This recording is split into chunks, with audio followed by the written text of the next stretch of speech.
Top quality और consistent performance के लिए सिर्फ सिल्वर पंप नाम याद रखना।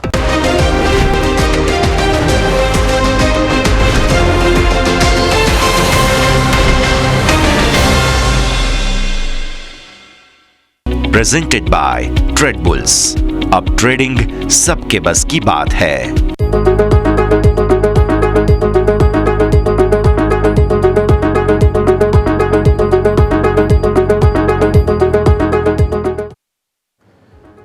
હેલો, સ્વાગત આપ સૌ કોઈનું ઓપનિંગ કેપિટલમાં। હું યશ આપની સાથે। ગુરુવાર મહત્વનો દિવસ અને આજે છે ગુરુ પૂર્ણિમા અને ગુરુવારનું કોમ્બિનેશન ઘણું મહત્વનું રહેવાનું છે આજનો કારોબાર। સમજીશું બધા જ એક્શનને, પણ શરૂઆત હેડલાઇન્સની સાથે। ગ્લોબલ માર્કેટ્સથી સુસ્ત સંકેત। ગઈકાલે અમેરિકન માર્કેટ્સમાં તેજી, પરંતુ ડાઉ જોન્સમાં 200 અંકથી વધુની મજબૂતી સાથેનો રેકોર્ડ હાઈ પર ક્લોઝિંગ। વીકલી એક્સપાયરીના દિવસે મામૂલી લીલા નિશાનથી આવ્યો લાલ નિશાનમાં ગિફ્ટ નિફ્ટી। ફ્લેટ ઓપનિંગના સંકેત। યુએસ ફ્યુચર્સ 5%ની નબળાઈ। એશિયન માર્કેટમાં છે મિશ્ર કામકાજ। અમેરિકાના રાષ્ટ્રપતિ બ્રાઝિલથી ઇમ્પોર્ટ પર 50% ટેરિફ લગાવ્યો। બંને દેશો વચ્ચે ખરાબ હતા કારોબારી સંબંધો। 1 ઓગસ્ટથી કોપર પર 50% ટેરિફની પણ કરી છે જાહેરાત। સરકાર ઓક્ટોબર સુધી પૂર્ણ કરી શકે છે આઈડીબીઆઈ બેંકમાં હિસ્સો વેચવાનું કામ। સાથે એલઆઈસીને ઓએફએસ લાવવા માટે સરકારની મંજૂરી મળી ચૂકી છે।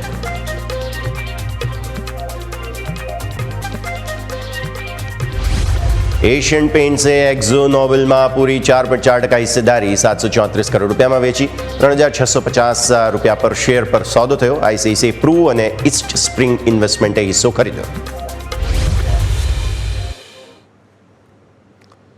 આવો સીધા આપને લઈ જઈશું અમારા ઇન્ટરેક્ટિવ વોલ પર અને સમજીશું ભારતીય માર્કેટ્સમાં આજે શું થવા જઈ રહ્યું છે। જુઓ, આજે ભારતીય માર્કેટ્સ એકદમ ફ્લેટિશ ઓપનિંગના સંકેતો તમને આપી રહ્યા છે। આ બધી જ વાત કરતાં પહેલાં આજે મારે તમને ગુરુ પૂર્ણિમાની ખૂબ ખૂબ શુભકામના આપવી છે।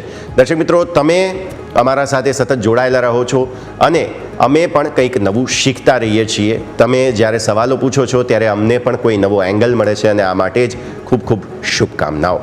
હવે આવીએ ગિફ્ટ નિફ્ટી પર। ગઈકાલનું રાતનું ક્લોઝિંગ હતું 44 પોઈન્ટની મજબૂતી। શરૂઆત થઈ 40 પોઈન્ટની મજબૂતી સાથે। અત્યારે તમે આવી ગયા છો 13 પોઈન્ટની નબળાઈ પર। મતલબ ગિફ્ટ નિફ્ટી શરૂઆત સારી મજબૂતી, મામૂલી મજબૂતી સાથે કરવાના સંકેત બાદ લીલા નિશાનથી લાલ નિશાનમાં આવી ચૂક્યો છે। બીજી તરફ આવો હવે ડાઉ ફ્યુચર્સ પર। ડાઉ ફ્યુચર્સ પણ થોડી નર્વસનેસ બતાવે છે। યાદ રાખો કે ગઈકાલે અમેરિકન માર્કેટ્સમાં સારી તેજી હતી, રેકોર્ડ પર હતા। ત્યાંથી ફ્યુચર્સમાં થોડી નફા વસૂલી તમને જોવા મળી રહી છે। ઓકે, સો ગિફ્ટ નિફ્ટી, ડાઉ ફ્યુચર્સ બંને તરફથી થોડા ઘટાડાના સંકેત। નિક્કાઈ જાપાનનું માર્કેટ અત્યારે લગભગ 250 પોઈન્ટ ડાઉન હતું સવારે 6:30 વાગે જ્યારે મેં તમને અપડેટ ટ્વિટર પર આપ્યું હતું ત્યારે। હવે તમે જોઈ લો, આ નિક્કાઈ 0.5% નીચે છે, સેમ એ જ લેવલની આસપાસ છીએ। અને નાસ્ડેક ફ્યુચર્સ જે છે તે તમે હમણાં જોઈ રહ્યા હતા, તેમાં પણ થોડું પ્રોફિટ બુકિંગ।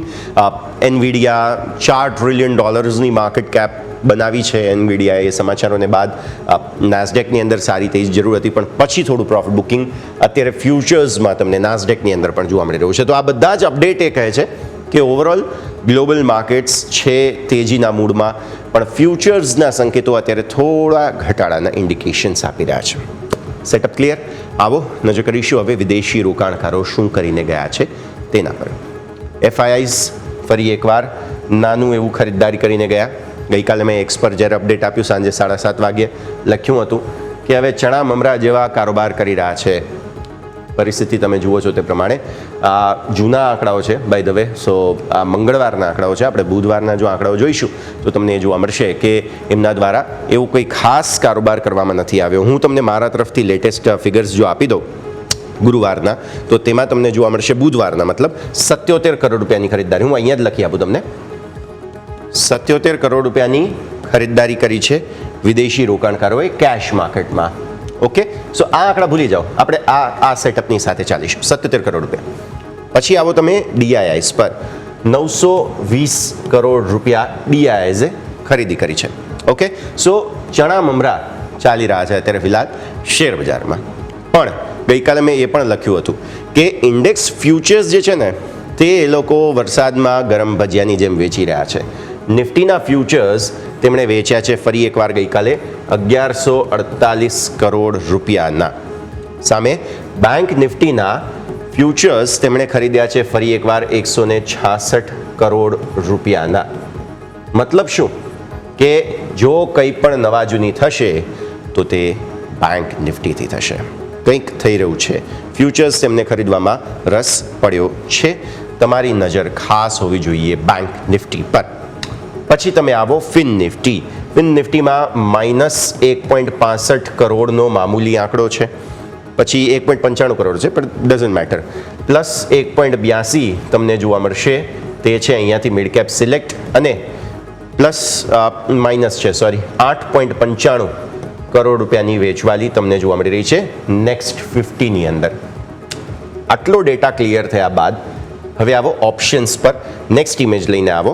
ઓપ્શન્સ એટલે કે FI2 ઓપ્શન્સની જો હું તમને વાત કરું તો ત્યાં પણ મેજર વેચવાલી છે. નિફ્ટીના ઓપ્શન્સ તેમણે વેચ્યા છે ઓલમોસ્ટ 2091 કરોડ રૂપિયા આસપાસના. ત્યારબાદ બેંક નિફ્ટીના પણ ઓપ્શન્સ તેઓ વેચીને ગયા છે 1439 કરોડ રૂપિયા આસપાસના. મતલબ ફ્યુચર્સ પણ વેચ્યા છે, ઓપ્શન્સ પણ વેચ્યા છે, પણ સામે ફ્યુચર્સ ખરીદ્યા છે બેંક નિફ્ટીના અને ઓપ્શન વેચ્યા છે. પછી આવો તમે ફિન નિફ્ટી. ઓપ્શન્સ ખરીદ્યા છે 160 કરોડ રૂપિયાના ઓપ્શન્સ અહીં ખરીદ્યા છે. પછી આવો તમે મિડ કેપ નિફ્ટી 85 કરોડ રૂપિયાના ઓપ્શન્સ અહીંયા ખરીદ્યા છે. અને આવો 1.25 કરોડ રૂપિયાના ઓપ્શન્સ તેમણે વેચ્યા છે, તે છે નેક્સ્ટ 50. હવે આવો તમે સ્ટોક ફ્યુચર્સ અને ઓપ્શન્સ પર. આંકડો હજુ પણ સેલિંગનો જ બની રહ્યો છે. જરા મારા હસ્તાક્ષર સુધારી દઉં. આજે આમે ગુરુ પૂર્ણિમા છે એટલે મારા ગુરુ મને યાદ આવે છે, બટ આવું છે જે છે. હવે સ્ટોક ઓપ્શન્સ 1497 કરોડ રૂપિયાનો આંકડો અહીંયા છે. સો સ્ટોક ફ્યુચર્સ તમે જુઓ છો કે તેઓ હજુ પણ વેચીને જઈ રહ્યા છે. જે પેટર્ન આપણે જો સમજવા જઈએ ને તો ઓલમોસ્ટ કેશ માર્કેટમાં થોડી ખરીદદારી અને થોડા દિવસથી આંકડાઓ એકદમ ફ્લેટિશ આવતા જોવા મળી રહ્યા છે. એમને રસ નથી બહુ હમણાં કેશ માર્કેટમાં કોઈ કારોબાર કરવાનો. સામે ઇન્ડેક્સ ફ્યુચર્સની અંદર સતત વેચવાલી ચાલી રહી છે. ઇન્ડેક્સ ઓપ્શન્સની અંદર પણ સતત વેચવાલી ચાલી રહી છે. અને આજે છે દિવસ એક્સપાયરીનો. ઘણું બધું થઈ શકે તેમ છે, પણ માર્કેટ સાઇડવેઝ હતા. હવે સાઇડવેઝ માર્કેટમાં શું થશે તે સમજીશું, પણ એ પહેલાં વિક્સનો હું તમને અપડેટેડ આંકડો આપી દઉં.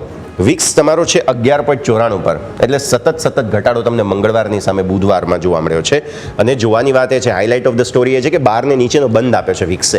મતલબ રિસ્ક કોઈ છે નહીં માર્કેટમાં તેવું માની રહ્યું છે અત્યારે માર્કેટ. અને નિફ્ટીનો ક્લોઝ હતો ગઈકાલે 476. આવો હવે નિફ્ટીના ચાર્ટ્સ પર નજર કરીએ. આ અપડેટેડ છે, કોઈ ટેન્શન નથી. નિફ્ટીના ચાર્ટ્સની અંદર તમે જુઓ છો ડેઇલી ચાર્ટ પર એક રેન્જ બની રહી છે. જે રેન્જ આમ જોવા જાવ તો હવે આ 10 દિવસની મૂવિંગ એવરેજ છે ને એક્ઝેક્ટ ત્યાં આવે છે. લેવલ શું છે? 25,421. આ છે 10 ડેમાં તમારી. 10 ડેમાં ને તમે કેટલા દિવસથી પિયર્સ કરી રહ્યા છો? એક દિવસ અહીંયા એને નજીક, બીજા દિવસે, ત્રીજા દિવસે એને નજીક, અને ચોથે દિવસે ફરી એકવાર ત્યાંથી સપોર્ટ લેવાની કોશિશ કરી. મતલબ આજનો દિવસ તમારા માટે જે લેવલ મહત્વનું છે તે છે 25,421. આ તમારું બોટમ લેવલ છે. પરંતુ જો 25,421 આપણે તોડીએ છીએ તો એક વખત 25,222 જે આપણી આ ટ્રેન્ડ લાઇન છે તે જગ્યાનું રિસ્ક ઓપન જરૂર થાય છે. કેમ કે અહીંયા આગળ એક બેઝ મોટો બન્યો હતો અને એ લેવલ તોડવાની કોશિશ કરે જો કોઈ શાર્પ વેચવાલી આવે તો. એટલે 25,222 મારું જે જૂનું લેવલ હતું તે હું સ્ક્રીન પર લાવું. જો ઉપર તેજી આવી તો શું? પહેલાં તો 25,500 ટેકઆઉટ કરવું જરૂરી છે. એ થતું નથી. જો 25,500 ટેકઆઉટ થઈ જાય તો પછી આગળ તમે મેક્ઝિમમ 600, કારણ કે કોલ રાઇટર્સ બહુ અગ્રેસિવ છે. એટલે અત્યારની સ્થિતિ પ્રમાણે તો માત્ર આપણે 600 સુધીનો વિચાર કરી શકીએ. 600 ને ઉપર જગ્યા છે જો શોર્ટ કવરિંગ ટ્રિગર થયા તો, પણ હાલની સ્થિતિને જોતા તો તમે સાઇડવેઝ રહેશો. એટલે 421 અને 500 ને ઉપર 550 મેક્ઝિમમ. 600 તો લગભગ મુશ્કેલ દેખાય છે. આ થઈ ગયું તમારું ડેઇલી ચાર્ટ. હું 15 મિનિટના ચાર્ટ થોડા ઇન્ટરેસ્ટિંગ લાવ્યો છું. જરા નજર કરો તમે 15 મિનિટના ચાર્ટ પર. 3-4 દિવસના ચાર્ટ છે એક સાથે. કેન્ડલ્સ તમને થોડી નાની દેખાશે એટલે ક્લોઝ કેમેરા પર જ રહેજો. હવે જુઓ તમે, આ પહેલો દિવસ છે અને આ બીજો દિવસ છે. 2 દિવસ અને આ ત્રીજો દિવસ છે. ઓકે, સો 3 દિવસના તમે કારોબાર જુઓ ને તેમાં તમને એક પેટર્ન જોવા મળશે. બેઝ બનાવવાની કોશિશ કરી. આજે હું બેંક નિફ્ટી બંનેમાં 3 દિવસના ચાર્ટ લાવ્યો છું, એટલે હું ડિસ્કશન આગળ કરીશ. બેઝ બનાવવાની કોશિશ કરી રહ્યો છે નિફ્ટી. આ જે પહેલી કેન્ડલ તમારી મધર બની હતી તે પછી તેની આસપાસ કારોબાર એ જ રેન્જમાં તમે રહ્યા છો. જુઓ, એ દિવસ પૂરો થઈ ગયો, રેન્જમાં રહ્યા. બીજો દિવસ રેન્જ થોડી ઉપર શિફ્ટ થઈ. આ જે મધર કેન્ડલ હતી તેને ઉપર જવાની કોશિશ કરી પણ સફળતા પછી ન મળી. છેલ્લે તમે અહીંયા 2 મોટા જે શાર્પ શોર્ટ કવરિંગ જોયા તેના કારણે થઈને તેજી આવી. બાકી ઓવરઓલ સફળતા નહોતી મળી, તમે રેન્જમાં જતા. પણ પછી આ જે 2 કેન્ડલ બની એના કારણે શું થયું, તમારી રેન્જ ઉપર શિફ્ટ થઈ ગઈ. પછી શું થયું, હવે માત્ર આટલા કારોબાર પર નજર કરો. જે આ 2 કેન્ડલ બની છે તે 2:45 વાગ્યાથી 3:30 વાગ્યાનો સમય હતો. સેન્સેક્સ એક્સપાયરીનો મંગળવારનો દિવસ છે. તે દિવસે શું થયું, અચાનક શાર્પ સ્પાઇક આવી ગઈ અને તમે છેલ્લે ક્લોઝિંગ નજીક ઉપર દિવસના ઉચ્ચતમ સ્તરો પર આપ્યું. બીજે દિવસે શું થયું, થોડા ઘટાડા બાદ ફરી મજબૂતી આપી અને ત્યારબાદ જે આ 2 કેન્ડલ છે ને, આ જે 2 કેન્ડલ તમે જુઓ છો ને, એવી જ 2 કેન્ડલ 3 કેન્ડલ બની ઘટાડાની. ડેઝ લોને તરફ તમે આ જે મધર કેન્ડલ બની છે તેને તરફ લઈ જવાની કોશિશ કરી, એ જે રેન્જમાં લઈ જવાની ઇનફેક્ટ કોશિશ કરી, પણ એને ઉપર બંધ આપ્યો છે. એટલે બેઝિકલી આપણે જે 460નું લેવલ કર્યા છે ને તમને 10 દિવસની મૂવિંગ એવરેજ જે અહીંયા આગળ થાય છે એ બહુ મહત્ત્વનું છે. એ તોડવા પર એક વખત આ મધર કેન્ડલ જે બની છે તે પ્રમાણે 400 સારો સપોર્ટ છે, કોઈ પ્રોબ્લેમ નથી. પણ હું જે તમને સમજાવવા માગું છું તે એ છે કે બેઝ ધીરે ધીરે ઉપર જરૂર શિફ્ટ થઈ રહ્યો છે. ભલે આ 2-3 કેન્ડલ એવી બની હોય તો પણ તમે આ બેઝને ઉપર જ છો, કોઈ પ્રોબ્લેમ નથી, બરાબર છે. ધીરે ધીરે ઉપર જઈ રહ્યા છીએ. પણ નિફ્ટીની અંદર ઘટાડા માટેના પ્રયાસ ઘણા થઈ રહ્યા છે. જુઓ, ગઈકાલે જે ઘટાડો થયો તે થોડી ચિંતા જરૂર અપાવતો હતો, તે એ સ્થિતિને ધ્યાન પર રાખીએ. હવે આવો તમે સાપ્તાહિક ચાર્ટ પર. વીકલી ચાર્ટ્સમાં શું થઈ રહ્યું છે તે જોઈ લઈએ. વીકલી ચાર્ટ્સના હિસાબે તમે જુઓ છો કે આ કેન્ડલ જે બની પહેલી, પછી આ બીજી ગ્રીન કેન્ડલ, ત્રીજી ગ્રીન કેન્ડલ, ચોથી ગ્રીન કેન્ડલ બહુ જબરદસ્ત હતી. ત્યારબાદ 5મી અને આ 6ઠ્ઠી, આ 5મી કેન્ડલ ગ્રીન જે બનાવવાની કોશિશ થઈ રહી છે, જે છે દોજી. આજે ગુરુવાર અને કાલે શુક્રવાર, 2 દિવસ હજુ પણ વીકલી કેન્ડલ માટે બાકી છે. આ કેન્ડલે થોડા ઘટાડાના ઇન્ટેન્શન્સ બતાવ્યા હતા નિફ્ટી માટે. હવે જો આ કેન્ડલ આવા જ પ્રકારે કંઈ બની તો ડાઉનસાઇડ રિસ્ક ઓપન થાય છે, જે છે 222, 250. ઉપર આ સ્વિંગ હાઈ તમારા જે બન્યા હતા ત્યાં આગળ 25,600, 650 એ જગ્યા. આ વીકલી તમારા માટે આ અઠવાડિયું 25,650 ને ઉપર કંઈક નવા જૂની થાય આ અઠવાડિયે 2 દિવસ માટે. અને તળિયું તમારું જે બને છે તે છે 400 ને નીચે કંઈક નવા જૂની થાય. ત્યાં સુધી આ અઠવાડિયાની આ 250 પોઈન્ટની રેન્જ તમે ધ્યાન પર રાખી લો. હવે આવો તમે મંથલી ચાર્ટ પર. આમ તો કોઈ ખાસ નવા ડેવલપમેન્ટ્સ હજુ સુધી છે નહીં, પણ જો કેન્ડલ એક વખત ફટાફટ જોઈ લઈએ તો તે ગયા મહિનાના જે ક્લોઝના લેવલ છે તેનાથી નીચે છીએ આપણે. તમે જુઓ છો તે પ્રમાણે આ ઓપન ક્લોઝનું જે લેવલ છે તેને નીચે અત્યારે ફિલહાલ આપણું લેવલ આવી ચૂક્યું છે. દેટ મીન્સ કે અહીંયા થોડા પ્રોબ્લેમ્સ છે આ મહિનાની શરૂઆતમાં. આવો ઓપન ઇન્ટરેસ્ટ, આજે છે એક્સપાયરી. નિફ્ટી એક્સપાયરીને દિવસે તમારા ઓપન ઇન્ટરેસ્ટ એવું કહી રહ્યા છે કોલ રાઇટર્સ બહુ અગ્રેસિવ છે, એકદમ ગ્રીપ પકડીને બેઠા છે અને એ સંખ્યા થાય છે 25,500. 25,500 ને ઉપર બિલકુલ નથી જવા દેવા માંગતા. અને જ્યારે પણ તમે જાઓ છો સીધા સટાક કરતા ટપલી આવે છે અને તમે સીધા ફરી એકવાર નીચે આવી જાઓ છો. બેઝ તમારો પુટનો છે તે છે 25,000. મેં ગઈકાલે પણ કહ્યું હતું કે પુટવાળા આવશે, ગઈકાલે આવ્યા પછી ફસાઈ ગયા અને એમણે પોઝિશન કાપવી પડી, જે આપણે આગળ જોઈશું. હજુ પણ એક આ સપોર્ટ છે 400નો, જે મેં તમને વાત કરી. ઓઆઈ ડેટા જોતા તમને એવું લાગશે કે બાયસ થોડો નેગેટિવ છે, પણ મારા મત પ્રમાણે આ સાઇડવેઝ છે, બહુ ઘટવા નથી દેતા માર્કેટને. આજે કોઈ ઘટાડો આવશે તો એ તમારા માટે બાઇંગ ઓપોર્ચ્યુનિટી રહેશે. 350નો આપણો એક સરસ લેવલ બને છે કે જ્યાં આગળ તમે ખરીદો. ફરી એકવાર એ જ 500 આસપાસ તમે આવો ત્યાં પ્રોફિટ બુક કરી લેવું જોઈએ. 15 મિનિટમાં બધો ખેલ પૂરો થઈ જશે. મેં પહેલાં પણ કહ્યું છે, F&Oની અંદર તમે માત્ર 15 મિનિટની વિન્ડો રાખો. 15 મિનિટમાં સ્ટ્રેટેજી સાચી ન પડતી હોય તો નીકળી જવાય, ટાઈમ પ્રીમિયમ ના અપાય. એક્સપાયરીનો દિવસ છે, ઉપર 600 હર્ડલ છે જ. ભૂલે ચૂકે જો 500-600 બંનેને ઉડાવી દીધા, જે શક્ય છે, શક્ય નથી એવું તો નથી, તો તમે એક વખત 750 તરફ જવાના પ્રયત્નો કરશો. ચાન્સ છે મેક્ઝિમમ. ઓકે, હવે આવો ચેન્જ પર. ચેન્જમાં તમને જોવા મળે છે પુટની અંદર 25,000માં એન્ટ્રી છે, 25,300માં એક્ઝિટ છે, પણ 25,350માં થોડી એન્ટ્રી છે. પણ ગઈકાલે મોટા ભાગે કોલ જ આવ્યા છે. સૌથી વધારે કોલની અંદર જ ઓઆઈ તમને જોવા મળી રહ્યો છે, જે એવું બતાવે છે ડેફિનેટલી કે દેર આર સમ ચાન્સીસ કે માર્કેટ ઘટાડો બતાવે, પણ સપોર્ટ ઊભા છે, કોઈ ચિંતા કરવાની જરૂર નથી. પણ નિફ્ટીનો બાયસ ઓવરઓલ નેગેટિવ બની રહ્યો છે. વાત પૂરી થઈ ગઈ. હવે આવો બેંક નિફ્ટી પર. બેંક નિફ્ટી શું કરશે એ સમજવું બહુ જરૂરી છે, કારણ કે નિફ્ટી નર્વસ છે. 15 મિનિટના ચાર્ટમાં આપણે જોયું કે કેવી રીતે વેચવાલી આવે છે, પણ બેંક નિફ્ટી તમે જુઓ ને બહુ સરસ અને પોઝિટિવ સેટઅપ બતાવી રહ્યો છે. સૌથી પહેલાં તમે જુઓ કે બેંક નિફ્ટી અહીંયા સપોર્ટ લઈ રહ્યો છે 10 ડેમાં પર પહેલો દિવસ. બીજો દિવસ એને ઉપર તમે બંધ આપવાની કોશિશ કરી હતી, પણ સફળતા ના મળી. ત્રીજો દિવસ એને ઉપર બંધ, ચોથો દિવસ એને ઉપર બંધ, પાંચમો દિવસ એને ઉપર બંધ, છઠ્ઠો દિવસ એને ઉપર બંધ. લેવલ શું બને છે? 57,004. ઓકે, સો આ છે તમારી 10 દિવસની મૂવિંગ એવરેજ. નીચે આપણી ટ્રેન્ડ લાઇન જે છે અહીંયાથી રિજેક્શન આવ્યું, અહીંયાથી રિજેક્શન આવ્યું, રિજેક્શન આવ્યું, રિજેક્શન આવ્યું, રિજેક્શન આવ્યું, સપોર્ટ બની ગયો. સપોર્ટ આટલા દિવસથી ઇન્ટેક્ટ છે, અહીંયા પણ એ સપોર્ટ બની ગયો છે. એ જે બ્લેક લાઇન તમે જોઈ રહ્યા છો તે લેવલ બને છે 56,750. ઓકે, તો આ અલ્ટિમેટ સપોર્ટ છે હાલની સ્થિતિ પ્રમાણે. 57,004 10 દિવસની મૂવિંગ એવરેજ પણ સપોર્ટ છે. ત્યાંથી તમે 2 વખત તમે ખરીદવાનો પ્રયત્ન કરી શકો. બેંક નિફ્ટી રેકોર્ડ હાઈ જે બનાવ્યા છે તેને અવરોધ તરીકે અત્યારે જોઈ રહ્યું છે, જે 57,600 650 બહુ એક્ઝેક્ટ યાદ નથી મને, પણ હા આ પ્રકારનું કોઈક લેવલ છે. 57,000 તોડવાનો મૂડ નથી. આવી સ્થિતિમાં બાય ઓન ડિપ્સ માટે પરફેક્ટ ઓપોર્ચ્યુનિટી અત્યારે ફિલહાલ બની રહી છે, તે છે બેંક નિફ્ટી. પરફેક્ટ ઓપોર્ચ્યુનિટી છે. હું તમને આગળ ઓઆઈ 15 મિનિટના ચાર્ટ બધામાં સમજાવીશ. લેવલ ખાલી યાદ રાખો 57,650, 57,004, 56,750. આવો 15 મિનિટ. અગેન 3 દિવસ આપણે બાયફર્કેટ કરી દઈએ. ગઈકાલનો કારોબાર આ અહીંયાથી, પરમ દિવસનો કારોબાર અને એ પહેલાંનો દિવસ. એની પહેલાંના પણ મેં 4-5 કેન્ડલ રાખી છે. હવે તમે જુઓ જે આ મોટી કેન્ડલ બની હતી નિફ્ટીમાં પણ, એવી રીતે બેંક નિફ્ટીમાં પણ આ જે મોટી કેન્ડલ બની છે, તમારી રેન્જ જે છે ને એ બેઝ જુઓ તમે. આ જે કેન્ડલ બની હતી તેનાથી ઉપર છે તમારો બેઝ, રાઈટ? પછી આવો તમે ફરી એકવાર આ દિવસમાં તમારી રેન્જ કઈ રીતે બની છે.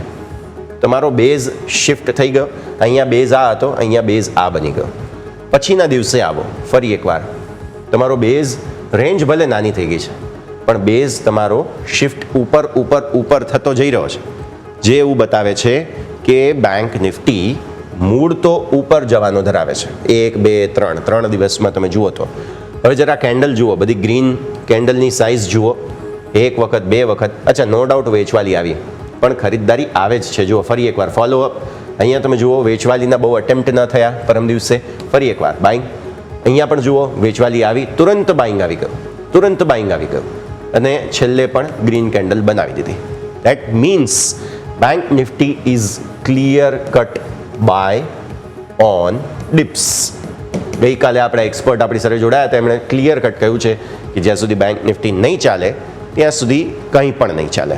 આજે એક્સપાયરીનો દિવસ છે, એમણે કહ્યું હતું કે આજે પોસિબલ છે થાય. વીકલી ચાર્ટ્સમાં એ જ આપણું જે લેવલ છે 56,750 તમે જોઈ લો, તાળો મળી રહ્યો છે અહીંયા. આ વીકની કેન્ડલ સારી છે. ગયા વીકની જે ક્લોઝિંગ થઈ છે નબળી, એના પછીની કેન્ડલ સારી છે, એટલે કોઈ ટેન્શન નથી.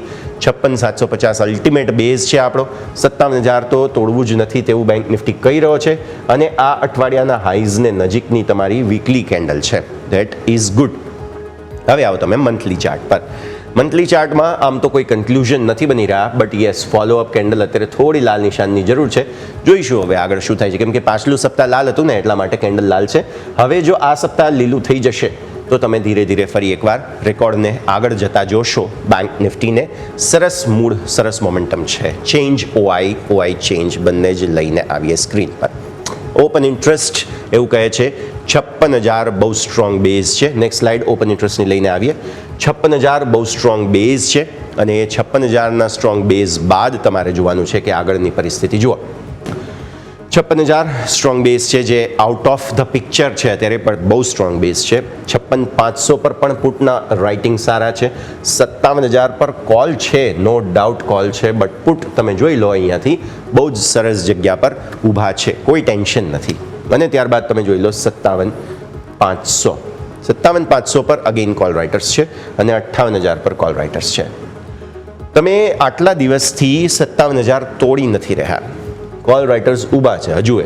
મંથલી એક્સપાયરી હોય પણ યાદ રાખો કે 10 તારીખ આવી ચૂકી છે અને 10 તારીખ બાદ હવે ધીરે ધીરે તમારા પ્રીમિયમ મેલ્ટડાઉન થવાનું શરૂઆત થઈ જાય.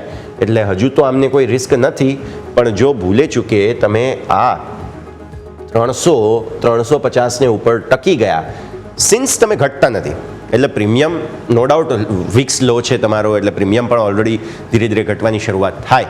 બટ સ્ટીલ જો 350 ની ઉપર તમે નીકળી ગયા તો આ કોલ રાઇટર્સ પહેલાં 10.5 લાખ જે છે તે ફસાશે. એ ફસાય એટલે શું થાય? પહેલી અસર સીધું પ્રેશર તમારું અહીંયા આવી જાય 57,500 પર. ત્યાં પણ ધીરે ધીરે થોડું દબાણ આવવાની શરૂઆત થાય. એટલે એ રિપલ ઇફેક્ટ્સ વધારે, ડોમિનો ઇફેક્ટ જેને આપણે કહીએ, તે વધારે અસર પહોંચાડે. અને એટલા માટે જ case clear cut buy on ડિપ્સનો છે, બેંક નિફ્ટીનો જ, નિફ્ટીનો નથી. એટલે આજનો દિવસ પણ તમારે નજર તો બેંક નિફ્ટી પર જ રાખવાની. ચેન્જ જુઓ, ઓઆઈ ચેન્જ, નેક્સ્ટ સ્લાઇડ લઈને આવો. ઓઆઈ ચેન્જના હિસાબે તમને જોવા મળશે કે કોલ રાઇટર્સ 58,000 કપાઈ ગયા. કેમ ભાઈ? અચ્છા, 58,000 તો કપાયા, 56,400 પર જે હેજિંગ કરેલું હતું એ પણ કપાઈ ગયા. કોલ કપાવા એ ક્લિયર કટ ઇન્ડિકેશન છે કે હવે માર્કેટને આગળ વધવું છે. ઇન્ટરેસ્ટિંગલી પુટ પણ કપાયા છે. કયા? 57,000ના પુટ કપાયા, 56,900, 56,800 આ પુટ કપાયા. અગેઇન હેજિંગ હતું, એ બધી જ સ્થિતિ. ગઈકાલે નવી એન્ટ્રી ક્યાં આવી છે? 58,000ના પુટમાં નવી એન્ટ્રી આવી છે. આ કોલ કપાયા એટલા જ પુટ એડ થયા છે. અને સામે 57,200માં ઇન્ટરેસ્ટિંગલી કોલના એડિશન છે. 57,200 ને બહુ મહત્વ આપણે નહોતા આપી રહ્યા, પણ ગઈકાલના ઓઆઈ જે આવ્યા છે લગભગ 55,000 કોન્ટ્રાક્ટ્સ આવ્યા છે. અહીંયા 55,000 ઓપન ઇન્ટરેસ્ટ છે. બહુ મોટી સંખ્યા નથી, બટ મને રસ અહીંયા છે. આ જે પોઝિશન્સ કપાઈને આની શું અસર આવશે તે આજે આપણને જોવા મળશે. ઇવન 57,800 આ હેજિંગવાળી વસ્તુઓ છે, બધી હેજિંગવાળી વસ્તુઓ છે. બેંક નિફ્ટીમાં ગઈકાલે જે મંથલી એક્સપાયરીના હિસાબે જે બેસી રહેતા હોય એમણે પોતાની સ્ટ્રેટેજી કંઈક બદલી છે તેવું અહીંયા ક્લિયર કટ જોવા મળી રહ્યું છે. મતલબ બેંક નિફ્ટીનો સ્ટાન્સ બદલાયો છે. રેકોર્ડ હાઈ બનાવ્યા બાદ તમે રેન્જમાં છો, તો રેન્જમાંથી બહાર આવવા માટે પરફેક્ટ રેસીપી તમારા સ્ક્રીન પર છે. વાત થઈ ગઈ bank Nifty, buy on dips કરવું છે ક્લિયર કટ. નિફ્ટી થોડું રેન્જમાં છે, 500 ને ઉપર કોન્ફિડન્સ આવશે. પિક્ચર પૂરું થઈ ગયું. હવે સમય થઈ ગયો છે એક બ્રેક લેવાનો. બ્રેક લઈશું. બ્રેક બાદ મારા સહયોગી યોમિક આપણી સાથે જોડાશે, તેમની સાથે જાણીએ સ્ટોક સ્પેસિફિક વોચ લિસ્ટ. ત્યારબાદ આપણા એક્સપર્ટ આપણી સાથે જોડાશે, તેમની પાસેથી સમજીએ આજના માર્કેટનું સેટઅપ. બ્રેક બાદ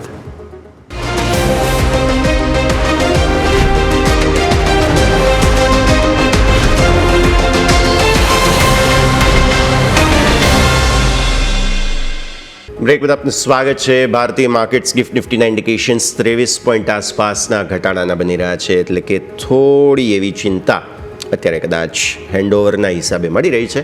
કોઈ ટેન્શન નથી, એકવાર આવવા દો, પ્રી ઓપનિંગ બીટ સેટલ થાય ત્યારે આપણને નવા અપડેટ્સ મળી જશે. પણ મીનવાઇલ આવો સીધા જ જઈએ મારા સહયોગી યોમિક પાસે અને સમજીશું તેમની પાસેથી કે સ્ટોક સ્પેસિફિક આજે કયા કાઉન્ટર્સ ધ્યાન પર રાખવા, કેમ કે ઘણા બધા ખબરોમાં રહેનારા સ્ટોક્સ છે. ગુડ મોર્નિંગ યોમિક, અને સમજી લઈએ આજે કયા કયા સ્ટોક્સ વોચ લિસ્ટમાં એડ થઈ રહ્યા છે. જી યસ, ગુડ મોર્નિંગ. આજે આપણે જોઈએ તો ઘણા બધા સ્ટોક છે જે આપણા કાઉન્ટર ઉપર જરૂરથી વોચ લિસ્ટમાં હોવા જોઈએ. શરૂઆત કરવા માંગીશ તો એ છે આઈડીબીઆઈ બેંકથી. આઈડીબીઆઈમાં અહીંથી સમાચાર છે કે જે ઓક્ટોબર સુધીમાં જે આપણે છેલ્લા ઘણા ટાઈમથી વેઇટ એન્ડ વોર છે કે અહીંથી કે જે સરકારથી હિસ્સો વેચવાના છે, પ્રાઇવેટાઇઝેશન જોતું મળે, ઓક્ટોબર સુધીમાં હિસ્સો વેચવાની પ્રક્રિયા અહીંથી સરકાર પૂર્ણ થઈ શકે છે એવા સમાચાર સામે આવી રહ્યા છે. અને એમાં આઈડીબીઆઈ બેંકના ઓએફએસ માટે અહીંથી એલઆઈસીને અહીંથી સરકારની મંજૂરી છે. સ્વાભાવિક છે કે એલઆઈસીનું પણ બહુ જલ્દી આપણને ઓએફએસ એટલે કે ઓપન ફોર સેલ આપણને આવતો જોવા મળી શકે છે. એટલે ખાસ કરીને આઈડીબીઆઈ બેંક રડાર પર રહેશે. બીજો સ્ટોક તમારા રડાર પર હોવો જોઈએ છે એશિયન પેઇન્ટ. એશિયન પેઇન્ટમાં ગઈકાલના રોજ આપણને મોટી બ્લોક થઈ હતી. કંપનીએ એક્ઝો નોબેલમાં અહીંથી 4.42% હિસ્સેદારી વેચી છે. કુલ 20 લાખ શેર અહીંથી વેચવામાં આવે છે 3,651 પ્રતિ શેરના ભાવે. અને સામે ખરીદ્યા છે આઈસીઆઈસીઆઈ પ્રુડેન્શિયલ લાઈફ ઇન્સ્યોરન્સ, કુલ 7 લાખ શેર તેઓ અહીંથી ખરીદ્યા છે 256 કરોડમાં. એટલે સ્વાભાવિક છે કે આજના દિવસ આપણે એશિયન પેઇન્ટ છે તમારા ખાસ કરીને ફોકસ પર હોવું જોઈએ. બીજું આપણને રીતે બ્લોક ડીલ આજે જોવા મળશે છે એમ્બેસી રેટ. અહીંયા એમ્બેસી રેટમાં આજે બ્લોક ડીલ જોવા મળી શકે છે 681 કરોડની. અને જે એમાં જે એપેક છે એટલે કે બેઇન કે જેમાં અહીંથી ડીલ દ્વારા તેઓ અહીંયાથી 1.9% ઓલમોસ્ટ નિયર ટુ 2% તેઓ હિસ્સેદારી અહીંયાથી વેચી શકે છે. અને આ જે ફ્લોર પ્રાઇસ છે બ્લોક ડીલની આપણને 382 રૂપિયા પ્રતિ શેર અહીંથી એક સંભવિત પ્રાઇસ છે કે જ્યાં આપણને બ્લોક ડીલ થતી જોવા મળી શકે છે. એટલે આ સ્ટોક પણ તમારા રડાર પર હોવું જોઈએ. નેક્સ્ટ તમારા કાઉન્ટર પર હોવું જોઈએ છે NLC ઇન્ડસ્ટ્રીઝ. અહીંયા એમના જે બિઝનેસ અપડેટ આવ્યા છે, સૌથી પહેલાં એમનું સિમેન્ટ પ્રોડક્શન જો તેમાં 5% ઘટાડો જોવા મળે છે, 6.34 લાખ મેટ્રિક ટન જોવા મળ્યું છે. બીજું તમે જો સિમેન્ટ ડિસ્પેચીસ તેમાં પણ આપણને અહીંથી 4% ઘટાડો જોવા મળી રહ્યો છે. તમે જોશો અહીંયાથી સિમેન્ટ બોર્ડ પ્રોડક્શન, તો સિમેન્ટ બોર્ડ પ્રોડક્શન પણ 17% ઘટાડો બતાવીને 17,432 MT જોવા મળી રહ્યું છે. સિમેન્ટ બોર્ડ ડિસ્પેચીસ તમે નજર કરો તો ત્યાં પણ 41% ઘટાડો જોવા મળે છે. એટલે કે દરેક પેરામીટરમાં આપણને અહીંથી ડાઉનસાઇડ જોવા મળી રહ્યું છે. RMC પ્રોડક્શન જો તેમાં 8% ઘટાડો જોવા મળી રહ્યો છે. સામે તમે જોવા મળશે અહીંયાથી ડોર પ્રોડક્શન અને વેચાણ તેમાં પણ 75% ઘટાડો જોવા મળે છે. એટલે કે આપણે જોઈએ કે ઓવરઓલ દરેક સેગમેન્ટ છે કે જેમાં અહીંથી આપણને એક ઘટાડો જોવા મળે છે. એટલે સ્વાભાવિક છે કે એનાલિસિસ ઇન્ડસ્ટ્રી આજના દિવસે જરૂરથી મોટી એક એક્શન બતાવશે. બીજું તમે નજર કરતો આજે અંબુજા સિમેન્ટ અને ACC બંને તમારો ફોકસ પર હોવું જોઈએ. ACCમાં સમાચાર પરંતુ સ્વાભાવિક છે કે પેરેન્ટ કંપની છે એટલે હવે ત્યાં પણ તમારે એક ફોકસ હોવું જોઈએ. ACC અહીંથી એમની જે સિંદરી પ્લાન્ટ છે એમાં ગ્રાઇન્ડિંગ યુનિટ અહીંથી કમિશન કર્યું છે. અને આજે ઝારખંડે અહીંથી સિંદર પ્લાન્ટમાં કુલ અહીંથી 1.5 MTPA ક્ષમતા અહીંયાથી જોડી છે તેમણે. અને આ સાથે અંબુજા ગ્રુપની અહીંથી જે કુલ ક્ષમતા છે 104.45 MTPA અહીંયાથી પહોંચી ગઈ છે. એટલે કે આજના દિવસે ACC અને અંબુજા સિમેન્ટ બંને તમારા વોચલિસ્ટમાં હોવા જોઈએ. નેક્સ્ટ હવે આપણે વાત કરીએ આજે શું ખાસ છે. સ્ટોક સ્પેસિફિક તો આપણે જોઈએ એક્શન જોવા જરૂરથી મળશે, પરંતુ આજે શું ખાસ છે નજર કરીએ તો નિફ્ટીની વીકલી એક્સપાયરી છે એટલે ત્યાં તમારે ખાસ કરીને ફોકસ હોવું જોઈએ. બીજું હવે તમે ડિવિડન્ડની નજર કરો તો ડિવિડન્ડમાં તમને આપણે વાત કરીએ, પરંતુ સૌથી પહેલાં આવો તમે પરિણામો નજર કરીએ. TCS, ટાટા એલેક્સી, ઇરડા, આનંદ રાઠી, ટોટલ 4 કંપની છે કે જેના આપણને અહીંથી પરિણામ આવતા જોવા મળશે પહેલા ત્રિમાસિકના. એટલે કે આજથી ફાઇનલી હવે આપણને રિઝલ્ટ સિઝન શરૂ થઈ ગઈ છે. 4 આપણને ઘણી બધી કેશ કંપનીમાં પણ આવશે, પરંતુ આજે પ્રોમિનન્ટ કંપની છે એની આપણે વાત કરી. ડોક્ટર રેડ્ડી જેમાં 8 રૂપિયા ડિવિડન્ડની આજે આપણને એક્સ ડેટ છે એટલે ત્યાં તમારું ફોકસ હોવું જોઈએ. MCXમાં આપણને ઓલરેડી ખબર હતી કે એમનું જે ઇલેક્ટ્રિક જે કોન્ટ્રાક્ટ છે એમાં અહીંથી F&Oમાં ટ્રેડિંગ શરૂ થવાનું હતું, જે ફાઇનલી આજથી શરૂ થવાનું છે. એટલે આજથી આમાં આપણે અહીંથી ટ્રેડિંગ કરી શકાશે. બીજું F&Oમાં તમે જોશો તો પહેલાં RBL બેંક બેન્ડમાં હતું, હવે સાથે સાથે અહીંથી જોડાઈ ગયું છે હિન્દુસ્તાન કોપર. એટલે કે આ બંને સ્ટોક કે જેમાં જે F&O બેન્ડ રહેશે. અને બીજું ગ્લોબલ બજારમાં નજર કરીએ તો USમાં જે જોબલેસ ક્લેમના આંકડા પણ આવશે એટલે ત્યાં પણ આપણે ગ્લોબલ બજારમાં એક નજર જરૂરથી હોવી જોઈએ. એટલે આપણે જોયું સ્ટોક સ્પેસિફિક આજે આપણને સિમેન્ટ કંપનીઓ છે જ્યાં ફોકસમાં રહેશે. IDBI બેંક કે જ્યાં આપણને સરકારનો હિસ્સો વેચવા લઈને સમાચાર છે. એટલે કે ઘણા બધા મલ્ટિપલ સમાચાર છે એના કારણે દરેક સ્ટોક છે કે આપણા વોચલિસ્ટમાં જરૂર હોવો જોઈએ. દરેકમાં જ આપણને સારી એક્શન જોવા મળશે. યસ, બિલકુલ. તો આ બધા જ સ્ટોક્સ છે કે જેને ખાસ ધ્યાન પર રાખીશું. યોમિક શોમાં આગળ પછી ફરી એકવાર આપના સાથે જોડાઈએ. મીનવાઇલ 22 પોઈન્ટનો ઘટાડો ગિફ્ટ નિફ્ટી આપી રહ્યો છે. હવે થોડી જ ક્ષણો પ્રી ઓપનિંગ બિટ્સ આવી રહ્યા છે, તે બધા જ સંકેતો પર નજર કરવી છે. પણ શરૂઆત કરીએ અમારી ખાસ રજૂઆત આપના માટે લઈને આવ્યા છીએ બમ્પર સ્ટોક.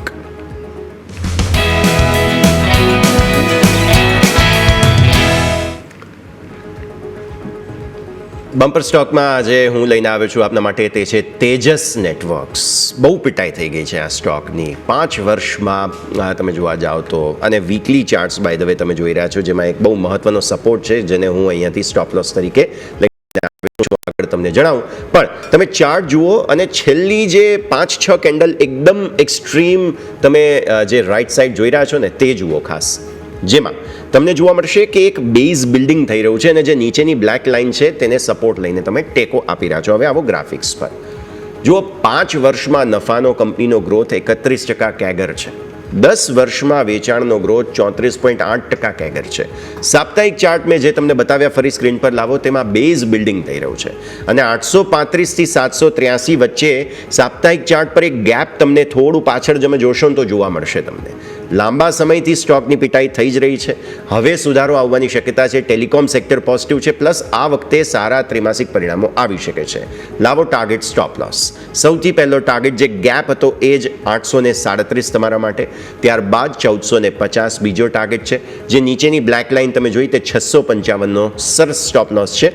રિસ્ક રિવોર્ડ બહુ ફેવરેબલ છે, બહુ ચિંતા નથી. અને ટેલિકોમ સેક્ટર પર હું ઇનફેક્ટ પોઝિટિવ છું. તેજસ નેટવર્ક્સ તમે ધ્યાન પર રાખો. યોમિક, તમારો સ્ટોક. જી બિલકુલ, મારા તરફથી આજના દિવસો ફોકસ પર રહેશે એ છે ઇન્ટેલેક્ટ ડિઝાઇન. હવે અહીંયા આપણે તમે જો સૌથી પહેલાં વીકલી ચાર્ટ તમારા સ્ક્રીન ઉપર છે. મેં પહેલાં તો રાઉન્ડ જે દોરેલા છે એ તમે જો 1 2 3 વખત તમને આ જે રાઉન્ડ છે ત્યાંથી તમને અહીંથી સપોર્ટ મળ્યો છે. હવે તો આ વીકલી ચાર્ટ છે એટલે સ્વાભાવિક છે કે છેલ્લા 1 વર્ષમાં તમને આટલી બધી વખત જે હતો એ પહેલાં અવરોધ હતો અને ફાઇનલી તમે એને ક્રોસ ઓવર કર્યું છે. અને એ ક્રોસ ઓવર કર્યા બાદ તમે નજર કરશો તો તમને ઉપરની તરફ આપણને 1254 લેવલ એક વખત જતા જોવા, જે બાદ રિજેક્શન આવ્યું અને એક્ઝેક્ટ 10 EMA છે ત્યાં તમારી ટ્રેન્ડ લાઇનનો તમારો સપોર્ટ છે. બીજું તમે જે 3 વખત તમને જે સપોર્ટ અવરોધ હતો એ હવે સપોર્ટ તરીકે પ્લે થયું છે. એક્ઝેક્ટ ત્યાંથી તમને સપોર્ટ મળી રહ્યો છે. બીજું 10 એક્સપોનેન્શિયલ મૂવિંગ એવરેજનું તમને અહીંથી સ્ટ્રેટેજીમાં તમને અહીંથી બિલ્ડિંગ થતું જોવા મળ્યું છે. અને એ જ કારણથી સ્ટોકમાં હજુ આપણને અપસાઇડ જોવા મળી શકે છે. અને ઉપરની તરફ આવો જો લેવા આપણે જોઈએ તો બીજું એક વખત નેક્સ્ટ ચાર્ટ પણ એક વખત જોઈ લો તો તમે હેકિન એસી ચાર્ટ તમે જુઓ. હેકિન એસી ચાર્ટમાં પણ તમને ડોજી કેન્ડલ બન્યા બાદ તમને ત્યાં તેજીનું સેટઅપ બન્યું છે. એટલે આ જ કારણથી હું આ સ્ટોકને લઈને પોઝિટિવ છું. ટાર્ગેટની વાત કરીએ તો ટાર્ગેટ મારા આપણે અહીંયાથી ઉપર સૌથી પહેલાં 1254 રૂપિયા છે કે જે આવતા જોવા મળી શકે, જે આપણને થોડા અઠવાડિયા પહેલાં જ જોવા મળે છે. એટલે કે ફરીથી ત્યાં નવા રેકોર્ડ હાઈ તરફ જતું જોવા મળી શકે. સ્ટોપ લોસ તરીકે આપણે 1119 એટલે કે આ અઠવાડિયાનો જે લો હતો સોમવારનો એને આપણે સપોર્ટ તરીકે આપણે ધ્યાન પર રાખીશું. અને ઉપર ટાર્ગેટ તરીકે આપણે 1254 આપણે અહીંથી ફોકસ કરવાનું રહેશે. એટલે મારા તરફથી આજના દિવસ રહેશે ઇન્ટેલેક્ટ ડિઝાઇન. ઓકે, તો ઇન્ટેલેક્ટ ડિઝાઇન અરેના, આઈટી સ્ટોક અને ટેલિકોમમાંથી તેજસ નેટવર્ક્સ, આ બે આજના દિવસે હાઇલાઇટ થનારા શેર્સ છે. નજર તમે રાખો. આવો પ્રી ઓપનિંગ બિટ્સ આવવા લાગ્યા છે, જલ્દી જ તેના પર નજર કરી લઈએ. પ્રી ઓપનિંગ બિટ્સના હિસાબે તમે જુઓ છો 70-80 પોઈન્ટ આસપાસ કંઈક મજબૂતી નિફ્ટી અત્યારે બતાવી રહ્યું છે. ગિફ્ટ નિફ્ટીના ઇન્ડિકેશન તો આવા છે નહીં, મતલબ સાફ છે. થોડો સમય આપવો પડશે અને ત્યારબાદ વધારે સ્પષ્ટતા આપણને મળી શકે તેમ છે. આ તરફ સેન્સેક્સ તમે જુઓ 45 પોઈન્ટ આસપાસ મામૂલી મજબૂતી બતાવે છે. એટલે અહીંયા પણ થોડો સમય આપવો પડશે, ત્યારબાદ વધુ સ્પષ્ટતા આપણને મળી શકે તેમ છે. ઇન્ટરેસ્ટિંગલી તમે જુઓ સોનામાં થોડી મજબૂતી છે આજે, ચાંદીમાં મજબૂતી છે, કેમ કે ટ્રમ્પ સાહેબે કોપર પર તીર છોડ્યું છે અને 50% ટેરિફ 1 ઓગસ્ટથી લાગુ કરી દઉં છું તેવું તેમણે કહી દીધું છે. એટલે હવે કોપર જે કોઈ પણ દુનિયામાંથી અમેરિકા જશે તે ટેક્સ તેમાં એક્સ્ટ્રા લાગવાનો છે.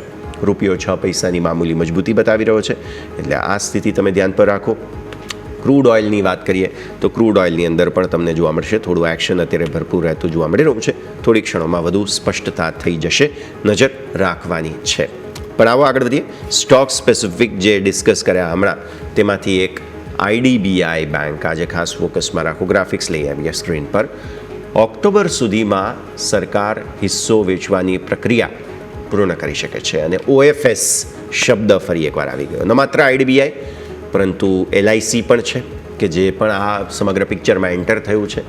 LICને પણ સરકારની મંજૂરી મળેલી છે, નજર રાખવાની છે. પણ આવો આગળ વધીએ. આજે સમગ્ર ચર્ચા માટે આપણી સાથે જોડાઈ રહ્યા છે કુંવરજી ગ્રુપના રવિ દિયોરા. રવિ સર, વેલકમ, સ્વાગત. સૌથી પહેલાં તો ગુરુ પૂર્ણિમા છે આજે, ગુરુવાર અને ગુરુ પૂર્ણિમાનો સંયોગ. ખૂબ ખૂબ વંદન. તમારા પાસેથી પણ સર ખૂબ શીખ્યા છીએ આટલા વર્ષોમાં, એટલે એને લઈને પણ આપને શુભકામનાઓ અને આપ પણ દર્શક મિત્રોને આજના દિવસની શુભકામનાઓ આપો. પહેલાં જરૂરથી તમને યોમિકભાઈ સાથે પૂરી ન્યૂઝ કેપિટલની ટીમ અને દર્શકોને ગુરુ પૂર્ણિમાની શુભકામનાઓ.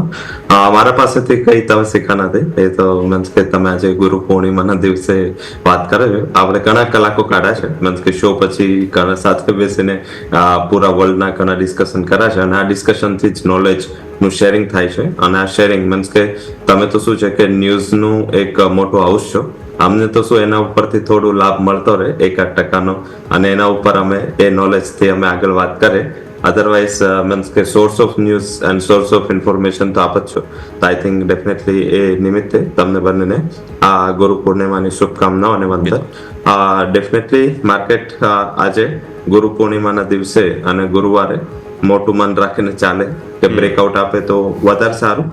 10મું ટ્રેડિંગ સેશન હશે આજે, ફ્લેટિશ ઓપનિંગનું. અને પર્ટિક્યુલર આઈ થિંક હોપ રાખીએ કે જેના હિસાબે આ થઈ રહ્યું છે એને પણ એક સારા ગુરુ મળે, કોઈ સારા એડવાઇઝર મળે અને એ પણ થોડું ગ્લોબલ માર્કેટને કે ગ્લોબલ સેન્ટિમેન્ટને પોતાના હિસાબે ચાલવા દે. અધરવાઇઝ આઈ થિંક માર્કેટનું જે ફોકસ અત્યારે ટેરિફથી હટીને હવે રિઝલ્ટ સિઝન પર આવી ચૂક્યું છે. ટેરિફને કોઈ વધારે ઇમ્પેક્ટ નથી રહેતી. જે કન્ટ્રી ઉપર ટેરિફ નાખવામાં આવે છે અત્યાર સુધી એ બધી કન્ટ્રીમાં આઈ થિંક તમે બ્રાઝિલ અત્યાર સુધીનું સૌથી મોટું મીન્સ કે સરપ્રાઇઝ રહ્યું, કારણ કે બ્રાઝિલ છે એ US સાથે ટ્રેડ ડેફિસિટમાં છે. એટલે કે US બ્રાઝિલ પાસેથી કંઈ કમાય છે અને એના ઉપર પોલિટિકલ ન્યૂઝના ઉપર એમને 50% ટેરિફ નાખ્યા અને એમને ક્વેશ્ચન પણ પૂછ્યો કે ટેરિફની ફોર્મ્યુલા શું છે. તમને કીધું કે કોમન સેન્સ વાપરીને લોકો ટેરિફ નાખે છે. તો આઈ થિંક ડેફિનેટલી એક તો જે પર્ટિક્યુલર ટેરિફની શરૂઆત કરી છે કોમન સેન્સ નથી, બટ એ હિસાબે આગળ લિસ્ટ આવશે. આપણો નંબર જે આવો નથી ત્યાં સુધી મીન્સ કે આપણું જ્યારે પણ લિસ્ટમાં નામ આવશે ઇમિડિયેટ તમને એકાદ એનું રિએક્શન નાનું મોટું કરન્સીમાં જોવા મળશે. ઇક્વિટીઝ ફૂલ્લી પ્રિપેર્ડ છે. 10% બેઝ ટેરિફ, 10% બ્રિક્સ ટેરિફ અને 26% રેસિપ્રોકલ ટેરિફ. આનાથી ઉપરાંત કઈ આવે છે તો માર્કેટને થોડો ડર લાગશે. અધરવાઇઝ એવું લાગી રહ્યું છે કે એના નીચે જે પણ આવશે એ માર્કેટે ડિસ્કાઉન્ટ કરી લીધું છે અને કોઈ વધારે આની નેગેટિવ ઇમ્પેક્ટ માર્કેટ પર આવે એવું દેખાઈ નથી રહ્યું. હવે અર્નિંગ સિઝન નું પ્લેસમેન્ટ છે ખાસ ઇમ્પોર્ટન્ટ છે. જ્યાં જ્યાં ઓવર વેલ્યુએશન છે, જ્યાં થોડું રિઝલ્ટ પહેલા જ માર્કેટે સારું મોમેન્ટમ બતાવી દીધું છે, ત્યાં થોડું પ્રોફિટ બુકિંગ રાખવું જોઈએ. લાઈક કાલે રિલાયન્સ જો તો આટલું મોટું પ્લેસમેન્ટ હતું પોઝિટિવ, પણ એક ન્યૂઝના હિસાબે ઘટી ગયો. હવે ઘટી ગયો ન્યૂઝ તો ડેફિનેટલી મીડિયા સોર્સિસથી હતા, પણ એના કરતાં વધારે પ્લેસમેન્ટ વધારે ઇમ્પોર્ટન્ટ છે, કારણ કે ટોપ પર હતો એટલે પ્રાઇસમાં કરેક્શન જલ્દી આવ્યું.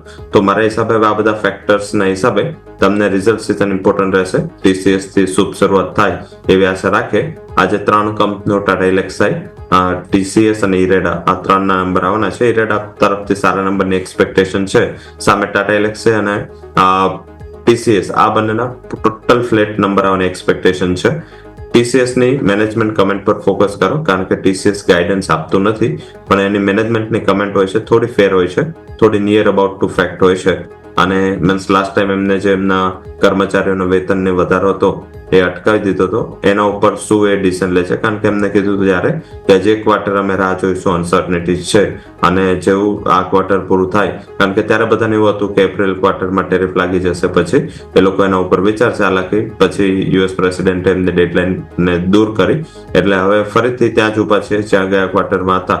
તો મારા હિસાબે મેનેજમેન્ટનું ગાઈડન્સ છે એ વધારે ધ્યાનમાં રાખવાનું છે IT સેક્ટર માટે.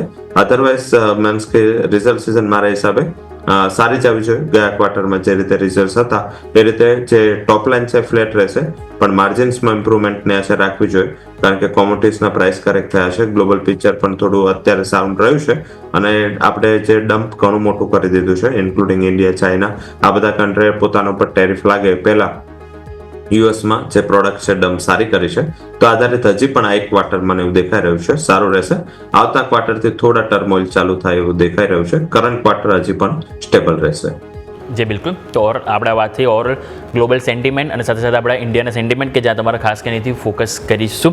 માર્કેટ સેટલ થઈ ગયા. નિફ્ટી તમે નજર કરો તો અહીંયાથી આપણને 35 પોઈન્ટની મજબૂતી સાથે ઓપનિંગ બતાવ્યું છે, જ્યારે ગિફ્ટ નિફ્ટીના સંકેત આપણને ફ્લેટ ટુ નેગેટિવને હતા, એટલે કે એની સરખામણીમાં આપણને સારી મજબૂતી જોવા મળી છે. આજે તમે મજબૂતી સાથે નજર કરો તો નિફ્ટી કરતાં બેંક નિફ્ટીમાં વધારે જોવા મળી રહી છે.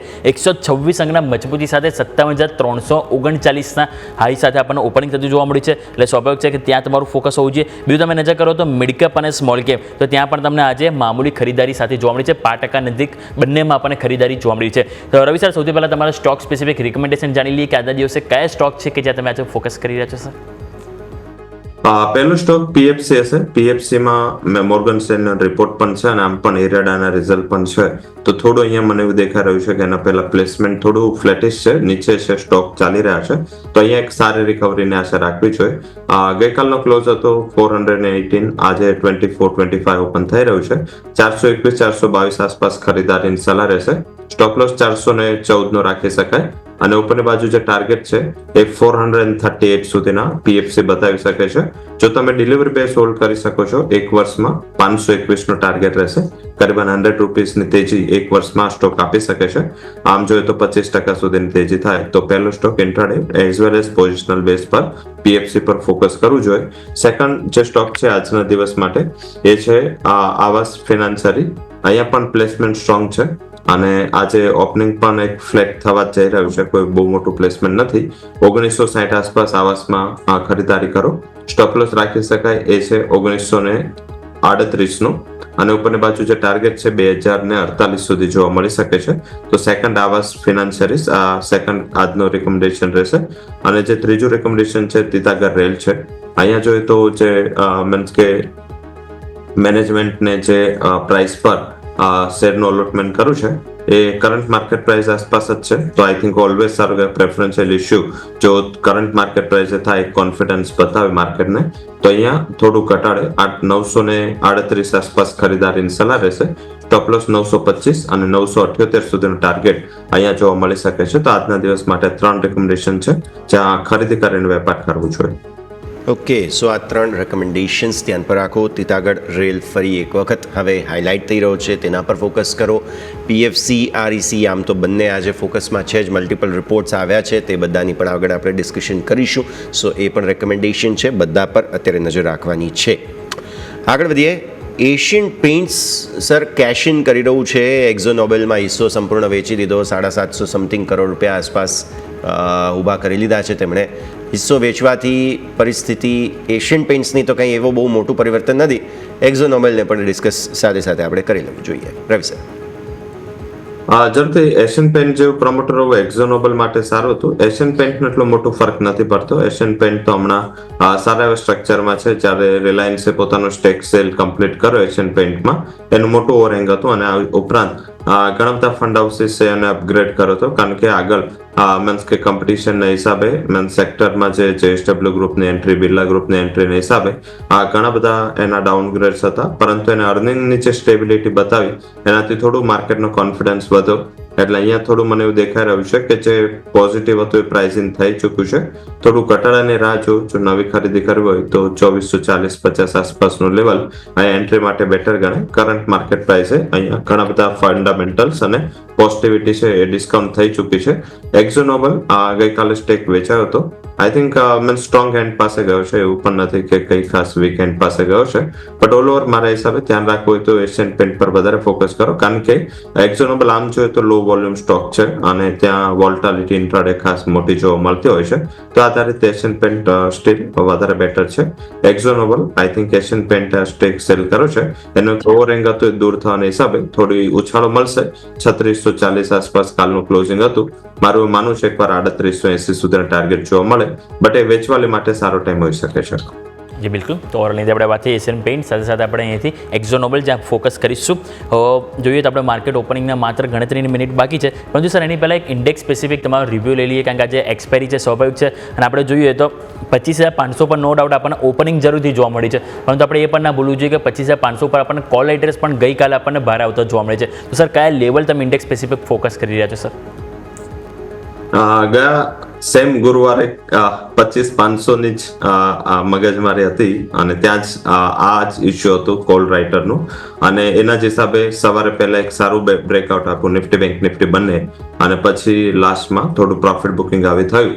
આજે ઇન્ટરનેશનલ ક્યુઝ સાયલન્ટ છે, થોડા વીક છે પડી યુએસ માર્કેટથી. તો એના હિસાબે મને એવું દેખાઈ રહ્યું છે કે થોડું મૂડ ઓફ કન્સોલિડેશન હશે. ઓલ ઓવર સિચ્યુએશન ઘણી સારી દેખાઈ રહી છે. મારા હિસાબે બેંક નિફ્ટી આઉટ પરફોર્મ કરતું દેખાશે તમને, અને ઉપર 57,800 સુધીનું લેવલ શોર્ટ ટર્મમાં બતાવી શકે છે. અને ખરીદીનું ત્યાં 57,200 આસપાસ લેવલ ધ્યાનમાં રાખવું જોઈએ. મારા હિસાબે બેંક નિફ્ટીના હાથમાં છે.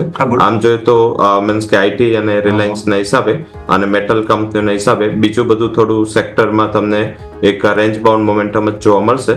પરંતુ અહીંયા બ્રેકઆઉટના ચાન્સીસ કમ્પેરેટિવ સારા દેખાઈ રહ્યા છે અને ત્યાં એક સુધારાની આશા વધારે દેખાઈ રહી છે. ઓકે, સો વ્યૂ આ પ્રમાણે અહીંયાથી ધ્યાન પર રાખવાનું છે. સેક્ટર સ્પેસિફિક સેટલમેન્ટ જે થયું છે તેને એક વખત સમજી લઈએ, જેમાં આજે સૌથી વધારે PSE all thanks to PFC, REC આ બધાને લઈને એક્શન જોવા મળી રહ્યું છે. આ સિવાય ઓઇલ એન્ડ ગેસ સેક્ટર છે, જેમાં ફરી એકવાર રિલાયન્સ આમ જોવા જાવ તો અત્યારે ફ્લેટ છે, બટ ONGC છે જેમાં પણ અત્યારે ફિલહાલ આમ જોવા જાવ તો કંઈ ખાસ એક્શન નથી. પણ હા, ઓઇલ એન્ડ ગેસ સેક્ટરની બીજી કંપનીઓમાં થોડી મજબૂતી જરૂર જોવા મળી રહી છે. ફિન નિફ્ટી થોડું મજબૂત છે. પ્રાઇવેટ બેંક્સ, અચ્છા ફિન નિફ્ટીથી યાદ આવ્યું, ગઈકાલના ટોપ ગેઇનર્સ સર તમે જોયું હોય ક્લોઝિંગ પર શ્રીરામ ફાઇનાન્સ અને બજાજ ફાઇનાન્સ હતા. ફિન નિફ્ટીની અંદર FIs થોડું કદાચ ઓપ્શન સાઇડથી લોંગ જવાની કોશિશ કરી પણ રહ્યા છે. બેંક્સ પણ તમે જોયું તો બેંક નિફ્ટીના ફ્યુચર તેઓ ખરીદીને જઈ રહ્યા છે. એટલે ફરી ફાઇનાન્સ સેક્ટર છે કે જે બેંક અને ફાઇનાન્સ સેક્ટર ઇનફેક્ટ એવું જોઈએ કે છે કે જે કદાચ માર્કેટને નવી દિશા આપવામાં ગુરુની ભૂમિકા નિભાવશે. રવિ સર. જરૂરથી ફોકસ અને એક્સપેક્ટેશન્સ ફાઇનાન્સ, NBFC અને બેંકો તરફથી છે, પરંતુ થોડું રિઝલ્ટ પહેલા ઓલરેડી પ્લેસ હાયર લેવલ પર થયું છે, એટલે થોડું માર્કેટ એને લઈ અને અત્યારે કન્સોલિડેટ કરી રહ્યું છે. ઓલ ઓવર જ્યારે માર્કેટનું બ્રેકઆઉટ થશે એમાં મીન્સ કે બેંક નિફ્ટી અને ફિનાન્સ સ્ટોકનું જ વધારે યોગદાન હોઈ શકે છે. મને એવું દેખાઈ રહ્યું છે કે અહીંયા વધારે ફોકસ કરવું જોઈએ અને પર્ટિક્યુલર જો ઘટાડે આજે ઓપનિંગ બાદ બેંક નિફ્ટી મળે છે તો બેંક નિફ્ટી અને ફિન નિફ્ટીમાં વધારે ફોકસ કરવું જોઈએ. એનું રીઝન શું છે? કારણ કે આરબીઆઈ તરફથી લગાતાર સેક્ટરને લઈને કઈ ને કઈ પોઝિટિવિટી આવી રહી છે અને સાથે હજી પણ એવું દેખાઈ રહ્યું છે કે એનબીએફસી માટે ગવર્મેન્ટ નોર્મ્સ થોડા હળવા કરી શકે છે. આજે રિઝર્વ બેંકના જે ગવર્નર છે એમને મીન્સ કે મીટિંગ છે અને જે ફાઇનાન્સ કમિટી છે એના સામે એમને પોતાના કમેન્ટ્સ, પોતાનું ક્લેરિફિકેશન આપવાનું છે. તો એના ઉપર માર્કેટ થોડું ફોકસ રાખશે કે જો એ કમેન્ટ બહાર આવે છે તો એ મીટિંગમાં શું વાત થઈ છે અને રિઝર્વ બેન્કે જે અત્યારે એનપીએસ ને ટેપ કરવા માટે જે અત્યાર સુધી પગલાઓ લીધા છે અને આગળ જતા શું એમનું મીન્સ કે મોડલ હશે, એમનું શું રાહ હશે, એના ઉપર કંઈક કમેન્ટ્સ આવશે. મારા હિસાબે થોડું બેન્કો માટે સારી સાબિત થઈ શકે. તો યસ, જે ફોકસ કરવાનું છે એ આઈ થિંક મને એવું દેખાઈ રહ્યું છે કે બેન્કો ઉપરથી વધારે કરવાનું છે અને ત્યાં ઘટાડે ખરીદીનો અપ્રોચ રાખવો જોઈએ. કારણ કે પીએસયુ બેંક હજી પણ ઓવરસોલ્ડ કેટેગરીમાં છે. ત્યાં હજી પણ જે ગયા ક્વાર્ટરના સારા રિઝલ્ટનું ડિસ્કાઉન્ટિંગ થયું નથી. તો આઈ થિંક મને એવું દેખાઈ રહ્યું છે કે પ્રાઇવેટ બેન્કો થોડી કન્સોલિડેશન મોડમાં હશે due to this institutional activities. But yes, તમને અહીંયા પીએસયુ બેંકમાં જે લેગ ઇમ્પેક્ટ છે પોઝિટિવ સાઇડની જોવા મળશે. આજે કદાચ એલઆઈસી અને આઈડીબીઆઈ બેંક ઓએફએસ ના ન્યૂઝના હિસાબે કદાચ પીએસયુ કંપની સાઇડ વેરે પર જો ઘટાડો મળે છે તો એને ખરીદીની સારી તક તરીકે જોવું જોઈએ. જી બિલકુલ. તો ઓવરઓલ અહીંથી આપણે વાત થઈ બેન્કિંગ, ફાઇનાન્સ, સાથે સાથે એનબીએફસી દરેક જગ્યાએ ફોકસ કરીશું. પરંતુ નજર કરો, માર્કેટ ઓપન થઈ ગયું, મજબૂતી 35 અંકની જરૂર જોવા મળી, પરંતુ ગિફ્ટ નિફ્ટીના સંકેત પ્રમાણે તમે 5 અંકની મજબૂતી સાથે ફરીથી આવી ગયા અને જે તમારું 25,500નું લેવલ હતું એની નીચે તમે અહીંથી એટેમ્પ કરી રહ્યા છો નિફ્ટીમાં. બેંક નિફ્ટી પણ તમે જો આપણને નો ડાઉટ 150, 130, 140 અંકની મજબૂતી સાથે ઓપનિંગ જોવા મળે છે, પરંતુ ત્યાં પણ આપણને ઘસારો જોવા મળે છે અને 57,300ની નીચે કારોબાર જોવા મળે છે. એટલે સ્વાભાવિક છે કે થોડું આપણને માર્કેટ સેટલ થાય એ બાદ અહીંયાથી થોડું ક્લિયરિટી આવશે. પરંતુ મિડ કેપ અને સ્મોલ કેપ નજર કરો તો જે રીતે ઓપનિંગ જોવા મળ્યું હતું આપણને 5%ની નજીક, ત્યાં આપણને ખરીદારી જોવા મળી રહી છે. એટલે કે ઓવરઓલ જોઈએ તો ઓપનિંગ આપણને હાલ થોડીક સુસ્ત જોવા મળી રહી છે. પરંતુ સ્ટોક સ્પેસિફિક નજર કરીએ તો ટાટા સ્ટીલ જે આજે મજબૂતી સાથે કામકાજ કર્યું છે. ઇવન જોઈએ તો ગઈકાલે આપણને ટોપ લૂઝર્સમાં જોવા મળ્યો હતો, જે આજે ક્યાંક ને ક્યાંક ફરીથી ખરીદારીના મૂડમાં આવ્યું છે. બીજું તમે નજર કરો તો એક્સિસ બેંક, અહીંયા પણ આપણને 0.5%ની મજબૂતી જોવા મળી છે અને ઇવન આપણને ખ્યાલ છે કે એક્સિસ બેંકમાં તો આપણને એક રિપોર્ટ પણ આવતો જોવા મળ્યો છે એચએસબીસી તરફથી અને એચએસબીસી અહીંયાથી પોઝિટિવ રિપોર્ટ આપ્યો છે અને ટાર્ગેટ તેઓએ 1,430 રૂપિયાનો આપ્યો છે. એમનું કહેવું છે કે નાણાકીય વર્ષ 2025માં એમણે જે ખાસ કરીને જે લાયબિલિટીઝ છે ગ્રેન્યુઅલ, એમાં તે ખાસ કરીને એક તો સુધારો જોવા મળી રહ્યા છે અને અહીંયાથી એમની જે સ્ટેબલ ફી કન્ટ્રીબ્યુશન પણ અહીંયાથી તેઓ અહીંયાથી હાઇલાઇટ કરી રહ્યા છે. તો સર રવિ સર, તમારી પાસે એક્સિસ બેંક જ લઈને આવવા માંગીશ, કારણ કે તમે જેમ વાત કરી કે બેંક નિફ્ટી છે જે માર્કેટને સપોર્ટ આપી રહ્યો છે, તેમાં આજે આપણને એક જે કન્ટેસ્ટન્ટ છે એ એક્સિસ બેંક છે જે આજે સામે આવી રહ્યો છે. સર જરૂરથી ટેકનિકલ પ્લેસમેન્ટ થોડું વીક છે. બધી જ મૂવિંગ એવરેજના રેઝિસ્ટન્સ એની ઉપર નડી રહ્યા છે. હાલાકી આજે આ રિપોર્ટના હિસાબે અહીંયા તમને આઉટ પરફોર્મન્સ જોવા મળી શકે, કારણ કે જે રિપોર્ટમાં કમેન્ટ્સ છે એ થોડી ઓપ્ટિમિસ્ટિક દેખાઈ રહી છે. ઇન ટર્મ્સ ઓફ વેલ્યુએશન અહીંયા થોડી એમને કમ્ફર્ટ દેખાઈ રહી છે. એમને ટાર્ગેટમાં કોઈ બદલાવ નથી કર્યો એચએસબીસી, બટ મીન્સ કે એમનું એક મેનેજમેન્ટ મીટ બાદ એમને પોતાનું એક જે કવરેજ છે એ અહીંયા આપ્યું છે. તો આધારિત એવું દેખાઈ રહ્યું છે કે અહીંયા એક આજે અપસાઇડ જોવા મળે, but all over main resistance છે એનું 1180 છે. આ જ્યાં સુધી બ્રેક થઈને ક્લોઝ ના આપે ત્યાં સુધી બહુ મોટી તેજીની આશા ના રાખવી જોઈએ. લેવલ સ્પેસિફિક જો ટ્રેડ કરવો હોય તો ટ્રેડિંગના પર્સપેક્ટિવથી માત્ર 1166, 1165 આસપાસ અહીંયા ખરીદી કરીને ચાલુ જોઈએ. 1158નો ક્લોઝિંગ બેઝિસ સ્ટોપ લોસ અને ટાર્ગેટ સીમિત 1190 સુધીનું જોવા મળી શકે છે. તો મારા હિસાબે ખરીદી કરીને કારોબાર કરવો જોઈએ અને એક લિમિટેડ અપસાઇડ અહીંયા જોવા મળી શકે છે. બહુ મોટી અપસાઇડની આશા નથી દેખાઈ રહી. મોટી અપસાઇડની આશા નથી. મિડ કેપ, સ્મોલ કેપ પર નજર કરીએ. ફ્લેટ ટુ પોઝિટિવ ઝોનમાં નિફ્ટી લીલા નિશાનમાં રહેવાની કોશિશ, સેન્સેક્સ લીલા નિશાનમાં રહેવાની કોશિશ. બેંક નિફ્ટી ઉપરના સ્તરોથી થોડો નીચે આવ્યો હતો, અત્યારે ડેઝ લોને નજીક છીએ. જોઈએ હવે આગળ પહેલી 15 મિનિટમાં શું પ્રકારના સંકેતો જોવા મળે છે. અત્યારે તો ફિલહાલ થોડું ઉપલા સ્તરોથી દબાણ જોવા મળી રહ્યું છે. વોલ્ટિલિટી ઇન્ડેક્સ પર નજર કરો. સતત બીજો દિવસ કે જ્યારે આજે આપણે 12ને નીચે રહી રહ્યા છીએ. ગઈકાલે 12ને નીચેનો બંધ હતો, યાદ રાખો. આજે 12ને નીચે ફરી એકવાર રહી રહ્યા છીએ.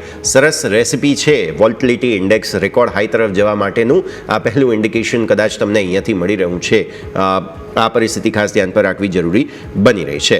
આગળ વધીએ. જે સેક્ટર અત્યારે ફિલહાલ સરસ બઝ બનાવી રહ્યું છે તે છે મેટલ. મેટલમાં તમે ઓલરેડી કોપર વગેરેની વાત સર કરી દીધી છે, તો એ ન કરતાં વેદાંતામાં જે ગઈકાલે થયું, વાઇસરોય કોઈક આવી ગયા હિન્ડનબર્ગની જેમ. હિન્ડનબર્ગે શોર્ટ સેલિંગ માટેનો રિપોર્ટ બહાર પાડેલો હતો, પછી શું થયું, એમની દુકાન બંધ થઈ આપણે જાણીએ છીએ. હવે વાઇસરોય આવી ગયા છે, એમણે શોર્ટ સેલની વાત કરી છે ત્યાં સુધી કે વેદાંતા પર પોન્ઝી સ્કીમ જેવા આક્ષેપ લગાવ્યા.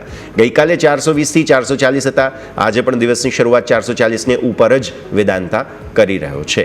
સર, ઝડપથી કંપની અને પોન્ઝી સ્કીમનું શું કોરિલેશન છે જ ના ખ્યાલ આવે. હાલાકી મીન્સ આ બધી શું હોય છે કે લાઈક આજે મેં કોઈ શેરમાં બાય કરું છે અને હું પોઝિટિવ રિપોર્ટ આપું છું, એમાં કોઈ સરપ્રાઈઝ નથી. એ લોકોએ સેલ કરીને નેગેટિવ રિપોર્ટ આપો છે, તો આઈ થિંક આ કોઈ બહુ મોટી સરપ્રાઈઝ નથી.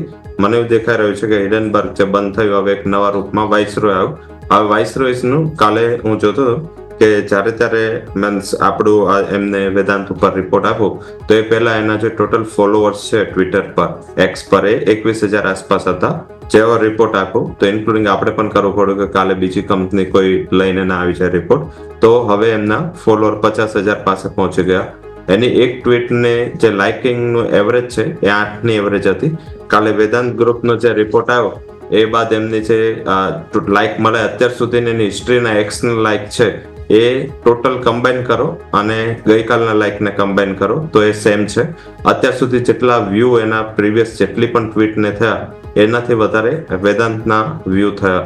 તો આઈ થિંક ડેફિનેટલી એક આ પણ એ પોન્ઝી સ્કીમ એ કહે છે, પણ આ પણ એક પોન્ઝી સ્કીમ હોઈ શકે છે. પોતાની પબ્લિસિટી રાઇટ, વ્યૂ રાઇટ માટે એ લોકો આ મીન્સ કે ઇમ્પેક્ટ છે એ પોતાનું પાડવા માટે આવું થાય અને મીન્સ કે સેલ કરીને રિપોર્ટ આપવો એ આઈ થિંક મીન્સ સેબીના તો રૂલ્સની બહાર છે.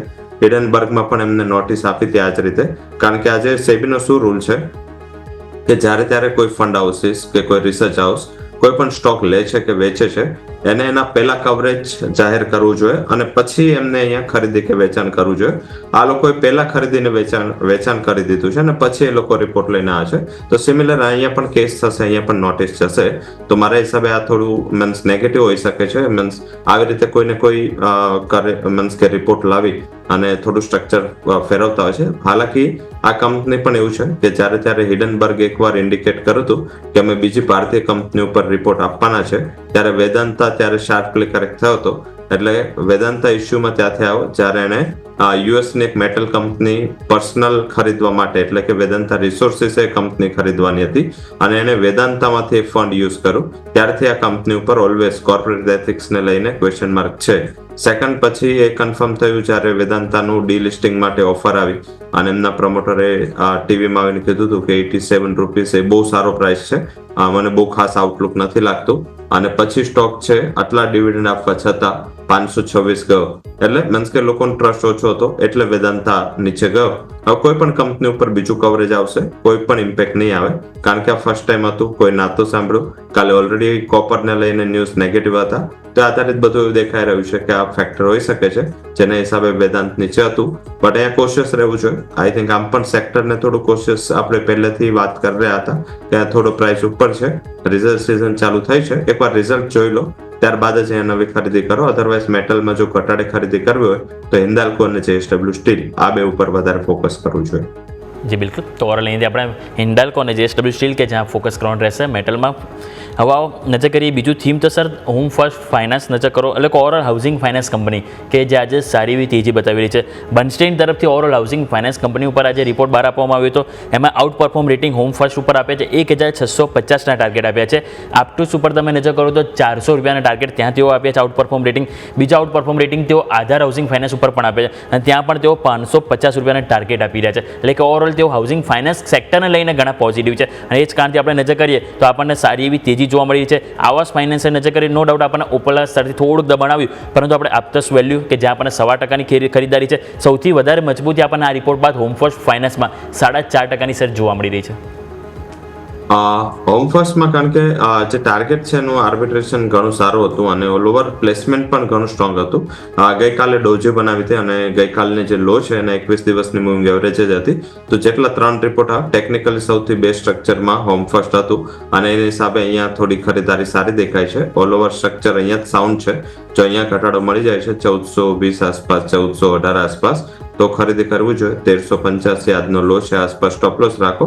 મારા મત મુજબ અહીંયા જે ટાર્ગેટ છે 1510 સુધીનો જોવા મળશે. થોડું શોર્ટ ટર્મ આઉટલુક રાખીને ખરીદી કરીને કારોબાર કરવું જોઈએ. ત્રણેય કંપનીઓ સાઉન્ડ છે અને આઈ થિંક એને થોડું આવાસ અને પીએનબી પર એમને માર્કેટ પરફોર્મનું રેટિંગ રાખ્યું છે. બટ આફ્ટર્સ આધાર અને હોમ ફર્સ્ટ છે જે આઉટ પરફોર્મન્સનું રેટિંગ છે. આધાર પણ સારું લાગી રહ્યું છે. આધારમાં પણ સ્ટ્રક્ચર સાઉન્ડ છે અને આજે થોડું બ્રેકઆઉટ તરફી વલણ દેખાઈ રહ્યું છે. પણ અહીંયા થોડી ડોજી પેટર્ન અત્યારે બની છે. તો કન્ફર્મેશન માટે 454 આસપાસ અહીંયા ખરીદી કરો. 448 નો સ્ટોપ લોસ રાખો. અહીંયા 480 સુધીનો ટાર્ગેટ જોવા મળી શકે છે. તો આ રિપોર્ટમાં મને ટેકનો ફંડ અપ્રોચથી જો કમ્બાઈન કરો તો આ બે કંપની હોમ ફર્સ્ટ અને આધાર હાઉસિંગ અહીંયા મને એવું દેખાઈ રહ્યું છે કે આ તેજી આગળ વધી શકે છે. આ બે કાઉન્ટર્સ છે. હાઉસિંગ ફાઇનાન્સ ઓવરઓલ એક્શનમાં છે, જે બ્રોકરેજ રિપોર્ટ્સ આવ્યા છે તેને કારણે નજર પર રાખવાના રહેશે. આગળ વધીએ. બીજા કાઉન્ટર્સ બેઝિકલી કે જેમાં થોડું આજના દિવસે નકારાત્મકતા છે એ છે મેટ્રોપોલિસ હેલ્થ. ગઈકાલે ક્લોઝિંગમાં ડિસ્કસ કર્યો હતો. મેટ્રોપોલિસ હેલ્થ સર એક અઠવાડિયામાં 20% ચાલી ગયો હતો. પ્રોફિટ બુકિંગ ક્લિયર કટ થઈ રહ્યું છે. અત્યારે 4-4.25% આસપાસની વેચવાલી છે. 2000થી રિજેક્શન આવ્યું. 2000ને ઉપરનો બંધ આપવામાં ગઈકાલે સફળતા મળી હતી, આજે રિજેક્શન આવ્યું. સવાલ એ છે કે જે આ પ્રોફિટ બુકિંગ છે, શું ત્યાં બાય ઓન ડિપ્સનો અપ્રોચ રાખી શકાય? ટેકનિકલી થોડું સ્ટ્રક્ચર વીક બનો. હાલાકી ઘણીવાર શું હોય છે કે લાઈક જ્યારે કોઈ મોટી કેન્ડલ બને એ પછીની કેન્ડલ છે ઓલવેઝ ફ્લેટિશ હોય અને એના પછીના દિવસે ગ્રીન કેન્ડલ હોય તો આઈ થિંક આને સ્ટ્રક્ચરલ બુલ રન ગણી શકાય. મારા હિસાબે આજે જો ક્લોઝિંગ છે એ તમારે ધ્યાનમાં રાખવાનું છે. ગઈકાલનો જે હાઈ છે મીન્સ કે 2110 નો જે હાઈ હતો અને ગઈકાલનો લો છે 1866, એને તમે જો 50% નો રિટ્રેસમેન્ટ આપો તો 1988 નું લેવલ થાય. તો આજનું ડેફિનેટલી ક્લોઝિંગ આ લેવલ ઉપર આવે તો મારા હિસાબે આજનો જે દિવસ છે એને સેન્ડવિચ ફોર્મેશન ગણી શકાય અને આવતીકાલે ફરીથી અહીંયા તેજીનો માહોલ છે એ આવતું જોવા મળશે. હવે 2000 ઉપર સસ્ટેન થવું ઇમ્પોર્ટન્ટ છે. જેવું 2000 ઉપર સસ્ટેન થશે તમને ફરીથી તેજી જોવા મળશે. મારા હિસાબે આજનો જે ઘટાડો છે માત્ર પ્રોફિટ બુકિંગ ગણી શકાય. ગઈકાલે એટલી મોટી કેન્ડલ, એટલી મોટી તેજી બાદ જ્યારે ફોલોઅપ ન્યૂઝનું કંઈ બાઇંગ ના આવે કે કોઈ એક સામસામે ટ્રેડ એમાં હતા, કારણ કે માર્કેટને એવું હતું કે કોઈ બાયર વન સાઇડ હશે પણ ત્યાં બાઇંગ ને સેલિંગના સામસામે ટ્રેડ હતા. એટલે થોડું માર્કેટ એને હિસાબે અત્યારે 5% જેવી મંદી સાથે ટ્રેડ કરી રહ્યું છે. ઇન્ટ્રાડેમાં ધ્યાન રાખો, આજે અત્યારે બાય નથી કરવાનું. આજનું જો ક્લોઝિંગ તમને બંધ થતામાં 1988 ઉપર બંધ થતું દેખાય તો એને ખરીદી કરી લો. આજનો જે પણ લો હોય એ સ્ટોપ લોસ રાખો અને 2 થી 3 ટ્રેડિંગ સેશનમાં ફરીથી મારા હિસાબે 2240 સુધીનું ટાર્ગેટ અહીંયા અપ્રોચ થઈ શકે છે. ટેકનિકલ સ્ટ્રક્ચર આજે બની જશે. જો ક્લોઝ થાય છે તો ખરીદી કરવી જોઈએ. ઓલ ઓવર પૂરું સેક્ટર ફોકસમાં છે. આખું હેલ્થકેર સેક્ટર છે એ સતત ફોકસમાં રહ્યું છે. પહેલા ફોર્ટિસ અપોલો હોસ્પિટલ જેવા સ્ટોક ચાલ્યા, પછી ફોલોઅપ બાઇંગ છે, મેટ્રોપોલિસ હેલ્થ છે, સાથે વિજય ડાયગ્નોસ્ટિક છે. આમાં સારું એવું ખરીદારી જોવા મળી. તો મારા હિસાબે આ હેલ્થકેર સેક્ટર બઝિંગ છે. ફાર્મા કરતા હેલ્થકેર ઉપર પ્રાયોરિટી રાખવી જોઈએ. ફાર્મા કરતાં હેલ્થકેર પર પ્રાયોરિટી રાખવાની સલાહ રવિ સર તરફથી. ઓકે, ક્વિકલી માર્કેટ્સ પર નજર કરો. લાલ નિશાનમાં ફરી આવ્યા છે સેન્સેક્સ અને Nifty. Mid cap, small cap લીલા નિશાનમાં, બેંક નિફ્ટી લીલા નિશાનમાં. જોઈએ આગળ શું થાય છે. એક ક્વિક બ્રેકનો ફિલહાલ સમય થઈ ગયો છે.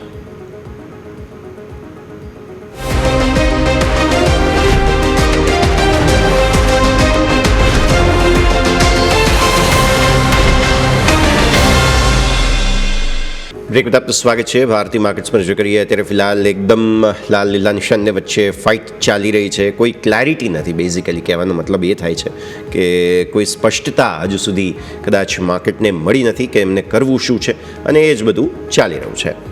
થીમ અને સેક્ટર વાઇઝ થોડી ખરીદદારી થઈ રહી છે. જેમ કે અત્યારે હવે ઇન્ફ્રાસ્ટ્રક્ચર અથવા તો બિલ્ડિંગ કન્સ્ટ્રક્શનની જો વાત કરીએ, સિમેન્ટ બહુ સારા ચાલી રહ્યા છે. હું જોઈ રહ્યો છું કે સિરામિક કંપનીઓ સરસ ચાલી રહી છે, જેમાંથી કજારિયા આપણે વારંવાર ડિસ્કસ કરતા આવ્યા છીએ. આજે સેરાની અંદર પણ ફરી એકવાર બાઇંગ આવતું જોવા મળી રહ્યું છે. ગ્લોબલ ટેન્શન, એક્સપોર્ટ ઇમ્પોર્ટ આ તે બધાની વચ્ચે સેરા, કજારિયા આ સેક્ટર જરા ડિસ્કસ કરવું જોઈએ. રવિ સર, આપણે સેરામિક્સ કેવા લાગે છે તમને અત્યારે?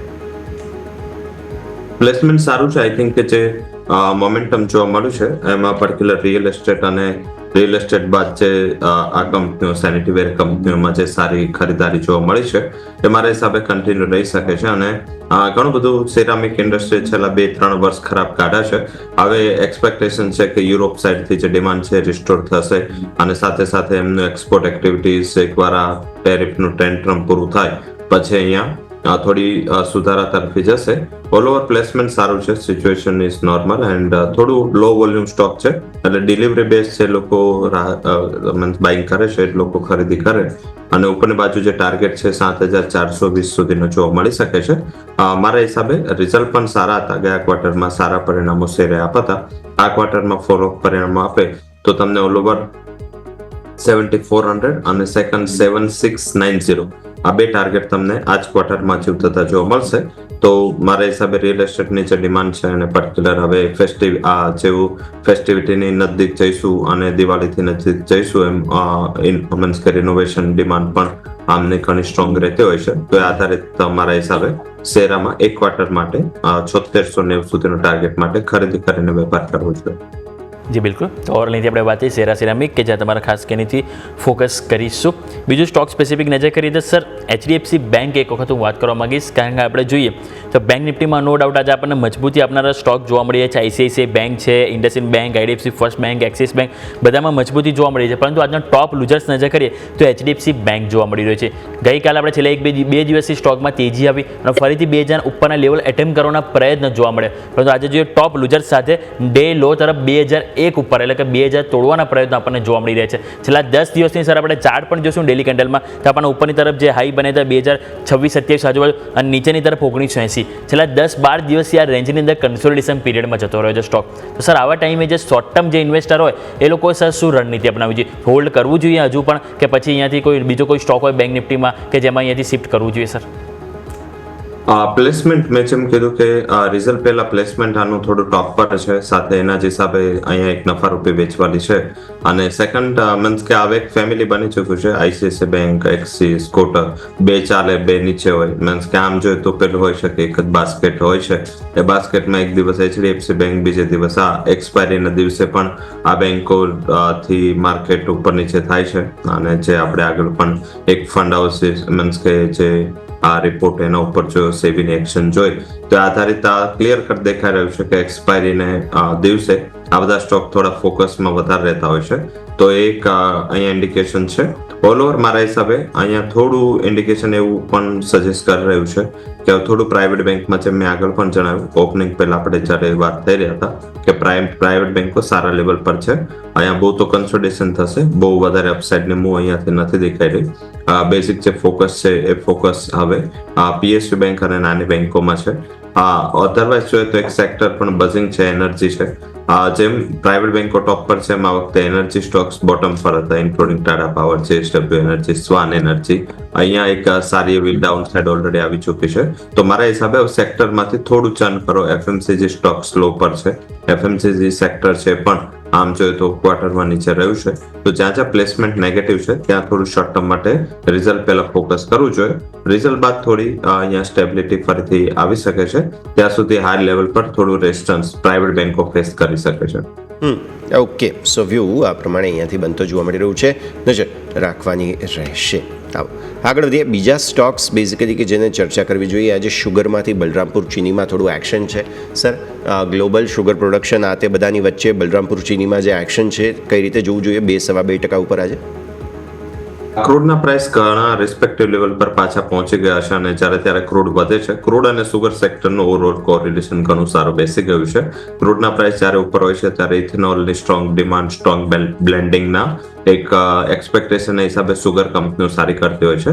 સુગર કંપનીઓમાં આપણે આગળ પણ જ્યારે ચર્ચા કરી 3 કંપનીઓ ઉપર વધારે ફોકસ કરવું જોઈએ.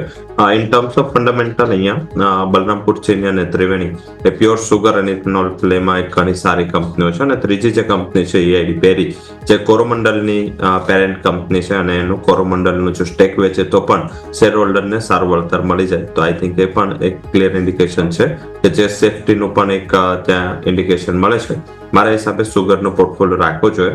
અત્યારે થોડા સુગરના પ્રાઇસ તમે જો તો આ આખા વર્ષના લો પર ચાલી રહ્યા છે આપણા પ્રાઇસમાં, કારણ કે ગવર્મેન્ટનું ઇન્વોલ્વમેન્ટ ઇન્ટરવેન્શન ઘણું રહેતું હોય છે. તો ઇન્ડિયન પ્રાઇસ છે ફેર ઇન્ડિકેશન નથી, પણ ગ્લોબલ સુગર પ્રાઇસ છે એ અત્યારે આખા વર્ષના તળિયાઓથી મીન્સ કે સ્ટેબલ થયા છે. અહીંથી મને નથી દેખાઈ રહ્યો કે સુગરના પ્રાઇસીસમાં કોઈ મોટું કરેક્શન જોવા મળે. અને બ્રાઝિલ પર જે ટેરિફ 50% લગાવે છે, બ્રાઝિલ વર્લ્ડનું સૌથી મોટું સુગર પ્રોડ્યુસર અને સૌથી મોટો એક્સપોર્ટર છે. તો આપણું એઝ અ પિયર બ્રાઝિલ આપણી સામેથી હટે તો મારા હિસાબે આપણને ઘણું બેનિફિટ છે. અત્યારે આપણે જ જોવાનું છે, આ પેલું જે સિંહ પાછળ પડ્યું છે તો છેલ્લે મીન્સ પહેલું રહેવું ઇમ્પોર્ટન્ટ નથી, છેલ્લાથી આગળ રહેવું ઇમ્પોર્ટન્ટ છે. તો આપણી સુગર સેક્ટર પણ આ સૌથી મોટો આપણો ડિસએડવાન્ટેજ પ્રાઇસનો છે, કારણ કે આપણે ઇન્ટરનેશનલ પ્રાઇસ કરતાં ઘણા વધારે પ્રીમિયમ પ્રાઇસથી ડોમેસ્ટિક પ્રાઇસમાં સુગર વેચે છે. બટ ઇથેનોલ છે એ થોડુંક અહીંયા ફોકસમાં એટલે રહેશે, કારણ કે સુગર કંપનીઓનું બેનિફિટ જ ઇથેનોલ છે. હવે ઇથેનોલનું બહુ મોટું એક્સપોર્ટ સુગર મીન્સ કે બ્રાઝિલ યુએસમાં કરે છે. હવે આના હિસાબે શું થશે કે હવે જે એક્સપોર્ટ થશે 50% મોંઘું થશે. તો આધારિત કોઈ વાયબિલિટી જ નથી બ્રાઝિલથી આઈ થિંક સુગર કે ઇથેનોલ એક્સપોર્ટ કરવું. તો ઇન્ડિયા માટે એક થોડું બ્રાઇટ સ્પોટ હોઈ શકે છે. જો એ બ્રાઇટ સ્પોટ નથી તો પણ ગ્લોબલ ઇથેનોલ અને સુગરના પ્રાઇસ અહીંયાથી હિસાબ થશે, એનો બેનિફિટ ભારતીય સુગર કંપનીઓને મળી શકે છે. તો બ્રાઝિલના ટેરિફ એ પણ આજના સુગર સેક્ટરને અપસાઇડ માટે એક સપોર્ટિવ ફેક્ટર હોઈ શકે છે. જી બિલકુલ. તો ઓવરઓલ અહીંયાથી આપણે વાત કરીએ સુગર સેક્ટર કે જેમાં ખાસ કરીને બલરામપુર ચીની, જેમાં જ આપણને સારી એવી તેજી જોવા મળી રહી છે. સ્ટોક સ્પેસિફિક જો બીજા નજર કરીએ તો આપણને એક સ્ટોક છે જે ગેબ્રિલ ઇન્ડિયા, અહીંયા સર રિસ્ટ્રક્ચરિંગ પ્લાનની એક યોજના તેઓ અહીંથી બનાવી હતી અને એ બાદ સ્ટોકમાં પહેલાં 2 દિવસ તો આપણને અહીંથી 20% અપર સર્કિટ લાગી હતી અને એ બાદ નો ડાઉટ થોડોક નફો વસૂલી આવી, પરંતુ ફરીથી આપણને એક તેજીનો ગિયર જોવા મળે છે અને આજે નવા રેકોર્ડ આવી 1000 ને પાર 1047 સર આપણને બનતા જોવા મળી રહ્યા છે. તો સર આમાં શું રણનીતિ અપનાવવી જોઈએ? જેને ઓલરેડી પોઝિશન હોય એ લોકો અહીંયાથી એક્ઝિટ માટે અહીંયાથી વિચાર કરવું જોઈએ અને નવી ખરીદી માટે કયા લેવલ છે કે જે બેસ્ટ રહેશે સર? જરૂરથી અહીંયા પોઝિટિવિટી છે અને લાસ્ટ પણ આપણે ચર્ચા કરી ત્યાંની. એનું બેસિક રીઝન શું છે કે મીન્સ કે રિસ્ટ્રક્ચરિંગ આટલા ટાઈમથી પેન્ડિંગ હતું, ડ્યુ હતું, વચ્ચે ન્યૂઝ પણ ઘણીવાર આવે પણ રિસ્ટ્રક્ચરિંગ ના થયું. અને આ વખતે જે ફાઇનલ રિસ્ટ્રક્ચરિંગ થયું મીન્સ કે ઇન્ડિકેશન છે કે ઘણી બધી એવી કંપનીઓ ઇન્ડિયામાં અવેલેબલ છે જે અહીંયાથી ઘણા સારા ફંડામેન્ટલ ધરાવે છે. એક ખાલી રિસ્ટ્રક્ચરિંગના ન્યૂઝ આખા સેક્ટર અને આખા સ્ટોકને સારી એવી અપસાઇડ તરફ લઈ ગયા અને મારા હિસાબે અહીંયા સારી અપસાઇડ છે. અને ઓલ ઓવર અહીંયા જે લોકોએ ટ્રેડિંગ પર્સપેક્ટિવથી શોર્ટ ટર્મનો આઉટલુક છે એકાદ ક્વાર્ટર પૂરતું, એ લોકો ડેફિનેટલી આ લેવલ સારું લેવલ ગણી શકાય. મારા હિસાબે એકવાર નફા વેચવાળી માટે વિચારવું જોઈએ. રીઝન શું છે, શું કામ વિચારવું જોઈએ, એનું પણ એક રીઝન છે. એ છે કે કારણ કે આ સ્ટોક છે એ ઘણો મોટો પ્લેસ થઈ ચૂક્યો છે અને ઓલમોસ્ટ એક ક્વાર્ટરમાં ડબલ ઉપર થઈ ગયો છે. એટલે જે આપણે પહેલા જ ફોર્મ્યુલા કરી હતી, જે રિઝલ્ટ પહેલા જે સ્ટોક ડબલ થયા છે ત્યાં નફા રૂપી વેચવાલી કરવી જોઈએ. તો આ એક સારું કન્ટેન્ડર છે. અહીંયા જે એક્ઝિસ્ટિંગ શેર હોલ્ડર છે એનાથી એક્ઝિટ થાય અને બીજું જે પિયર કંપની છે, લાઈક ઘણી બધી કંપનીઓ હજી પણ લાઈક મિન્ડા ગ્રુપ છે, એમાં યુનો મિન્ડા ફોકસ કરો, સોના કોમ્સ છે એક વર્ષ માટે ફોકસ કરો. તો અહીંયાથી 50% જેવું પ્રોફિટ બુક કરી સોના કોમ્સમાં 25% અને 25% યુનો મિન્ડા, આ રીતે તમે તમારા પોર્ટફોલિયોને થોડો રિબેલેન્સ કરી શકો છો. ઓકે, સો પોર્ટફોલિયો રિબેલેન્સિંગ માટેનો વ્યૂ આ પ્રમાણે અહીંયાથી ખાસ ધ્યાન રાખવાનું રહેશે. ઓકે, આગળ વધીએ. જરા માર્કેટ પર નજર કરી લઈએ. થોડું દબાણ વધી રહ્યું છે. હવે બેંક નિફ્ટી પણ લાલ નિશાનમાં આવી ગયું. મિડ કેપ સ્મોલ કેપ પણ થોડા પ્રેશરમાં આવતા જોવા મળી રહ્યા છે અને સેન્સેક્સ નિફ્ટી તો લાલ નિશાનમાં છે જ. એટલે બેઝિકલી ઉપલા સરોથી પ્રેશર આવતું જોવા મળી રહ્યું છે. સેક્ટર કયા કયા પ્રેશર આપી રહ્યા છે? હેલ્થ કેર, ફાર્મા હમણાં ડિસ્કસ કર્યા આપણે. ડિફેન્સની અંદર પ્રોફિટ બુકિંગ છે એઝ યુઝ્યુઅલ. ઓટોની અંદર પ્રોફિટ બુકિંગ આજે જોવા મળ્યું છે. કન્ઝમ્પશન, એફએમસીજી, આઈટી તો આજે નર્વસ રહે, સ્વાભાવિક વસ્તુ આપણે સમજી શકીએ. પણ ઓટો એક દિવસ તેજી એક દિવસ મંદી એ પ્રકારની સ્થિતિ થઈ ગઈ છે. સર, ભારતીય ઓટો કંપનીઓ અત્યારે ડોમેસ્ટિક ડિમાન્ડ જ્યારે ક્વેશ્ચનેબલ હોય, કેમ કે તમે મંથલી આંકડાઓ જોઈ લીધા જે સ્પષ્ટપણે બતાવે છે કે વાહન વેચાણમાં પ્રોબ્લેમ છે, પણ સામે એ બધી જ OEM કંપનીઓ જે બેઝિકલી છે તે એક્સપોર્ટ પર વધારે ફોકસ કરી રહી છે અને એ માર્કેટ કંઈક થોડું સારું છે. આ વખતે બધાના એક્સપોર્ટના આંકડા પણ સારા આવેલા છે. તો આ સરભર થઈ રહ્યું છે કે કેમ, અને ઓટો કંપનીઓની સ્થિતિ થોડું સમજીએ સર. ઓટો કંપનીનો એક ઇસ્યુ રહ્યો છે આખા વર્ષ. જ્યારે ડોમેસ્ટિક સારું કરે, ઇન્ટરનેશનલ ખરાબ હોય છે, ઇન્ટરનેશનલ સારું હોય ત્યારે ડોમેસ્ટિક. તો અત્યારે ઇન્ટરનેશનલ માર્કેટમાં એક સારું એવું લેવલ જોવા મળ્યું છે અને એક્સપોર્ટના ડેટા ડેફિનેટલી સ્ટ્રોંગ છે. ત્યાં ડોમેસ્ટિક થોડું ફોકસ નેગેટિવ ગયું છે. અહીંયા પણ હજી એવું દેખાઈ રહ્યું છે કે બ્રોડરલી જે આપણે આગળ વાત પણ કરી હતી, જે સેલ્સ અને એક્સપોર્ટ વધી રહ્યું છે એ મીન્સ કે નાના બધા કન્ટ્રીઝ છે, ઇન્ક્લુડિંગ ફોર એક્ઝામ્પલ આપણે જોઈએ તો મીન્સ શ્રીલંકા છે, બાંગ્લાદેશ છે, મીન્સ હવે થોડા સંબંધો ખરાબ થયા છે.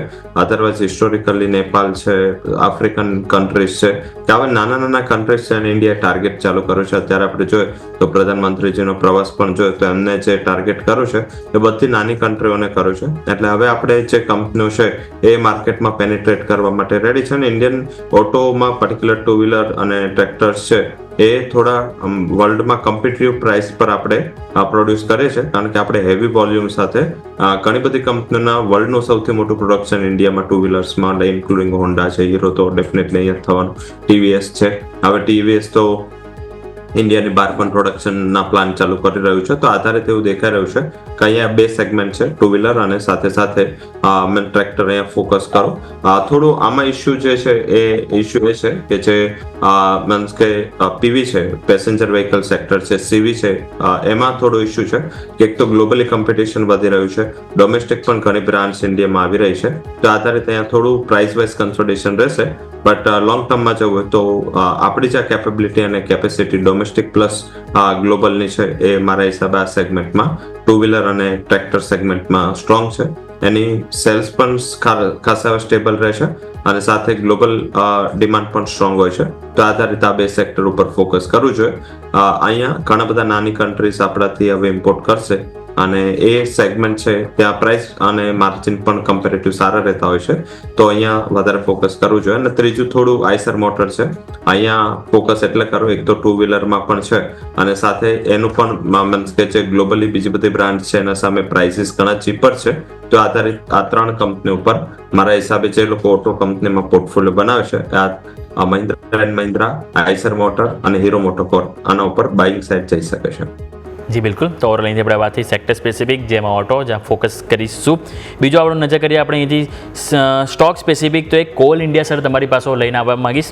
અહીંયા પણ એક આપણને રિપોર્ટ આવતો જોવા મળ્યો હતો, જેપી મોર્ગન તરફથી રિપોર્ટ આપવામાં આવ્યો છે. તેઓ ન્યુટ્રલ રિપોર્ટ અહીંયાથી મેન્ટેન કર્યો છે, પરંતુ ટાર્ગેટ પ્રાઇસ તેઓ અહીંથી 415 રૂપિયાની અહીંયાથી આપી છે. એમનું કહેવું છે કે જુલાઈ અને ઓગસ્ટ મહિનામાં અહીંયાથી એમનો જે વોલ્યુમમાં થોડો ગ્રોથ અહીંયાથી તેઓ જોઈ રહ્યા છે અને નિયર ટર્મમાં થોડીક રિલીફ તેઓ અહીંયાથી જોઈ રહ્યા છે રેલી તરફ. અને સ્ટોક તમે જુઓ સર તો આપણને પરફોર્મન્સ વાઇઝ જોઈએ તો છેલ્લા એક વર્ષથી આપણને અંડર પરફોર્મ જોવા મળે છે. છેલ્લા 6 મહિનાનું જોઈએ ઇવન 2025ના સ્ટાર્ટિંગથી તો માત્ર 15% રેન્જ છે, ઉપરની તરફ 400, નીચેની તરફ 350, 360, એની વચ્ચે સર કન્સોલિડેશન કરી રહ્યું છે. એક વર્ષનું રિટર્ન 21% નેગેટિવ છે, મહિનાનું રિટર્ન જોઈએ તો આપણને સર 3% નેગેટિવ રિટર્ન સર આપણને કોલ ઇન્ડિયામાં જોવા મળી રહ્યું છે.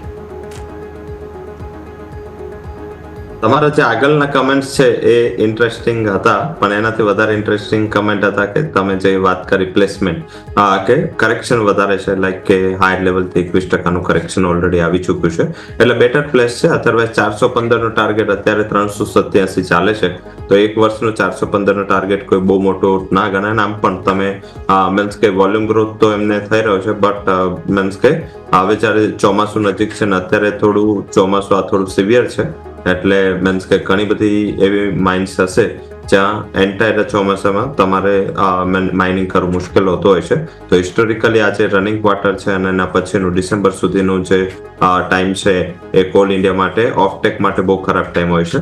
અને સાથે અહીંયા પરિવહન પણ પ્રોબ્લેમમાં હોય છે, કારણ કે એક જગ્યાએથી બીજી જગ્યાએ જે આપણે કોલસાને એ લોકો રેલ લાઇન થ્રુ મોકલતા હોય છે એ ઓપન વેગન્સ હોય છે. તો એમાં પણ વરસાદમાં જો એ મોકલે તો એનું મીન્સ કે થોડી ક્વોલિટી અને એના લઈને ઇસ્યુ ઘણા મોટા થતા હોય છે. તો આઈ થિંક એ આધારિત મને એવું દેખાઈ રહ્યું છે કે અહીંયા આ રિપોર્ટ આધારિત નહીં, જે લોકો ડિવિડન્ડ yield માટે ખરીદી કરતા હોય, થોડી સ્ટેબિલિટી જોઈતી હોય અને ત્યાંથી એક મોમેન્ટમ અપસાઇડ લાઈક કે 420-30 સુધીનું જોઈતું હોય તો એક લિમિટેડ અપસાઇડ માટે ખરીદી કરે. કોઈ મોટા અપસાઇડ કે મોટા ટ્રિગરની અહીંયા આશા ન રાખવી જોઈએ. ક્લિયરલી. સો વ્યૂ આ પ્રમાણે અહીંયાથી ખાસ બની રહ્યું છે, નજર રાખવાની રહેશે. Call India. આગળ વધીએ. કન્ઝમ્પશનની થીમ થોડી એક્ટિવેટેડ છે. કેમ્પસ એક્ટિવ વેર 6% ઉપર શાર્પ અપટિક આવી છે.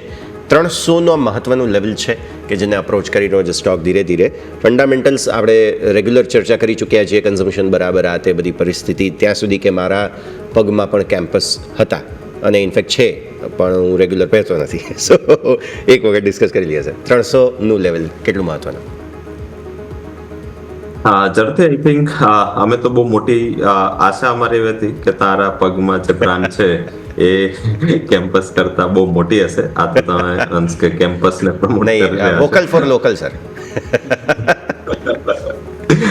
ડેફિનેટલી આ સેક્ટરમાં એક સૌથી વધારે સારી વસ્તુ એ રહી છે કે આ સેક્ટરની કંપની ઇન્ક્લુડિંગ બાટા, કેમ્પસ અને રિલેક્સો, એમાં આ ક્વાર્ટરમાં ઇન્સ્ટિટ્યુશનલ એક્ટિવિટી દેખાય છે. રિપોર્ટ ફાઇનલ આવશે ત્યારે ખ્યાલ આવશે, બટ મને એવું દેખાઈ રહ્યું છે કે અહીંયા મોટી ઇન્સ્ટિટ્યુશનની એન્ટ્રી આ સેક્ટરમાં થઈ રહી છે.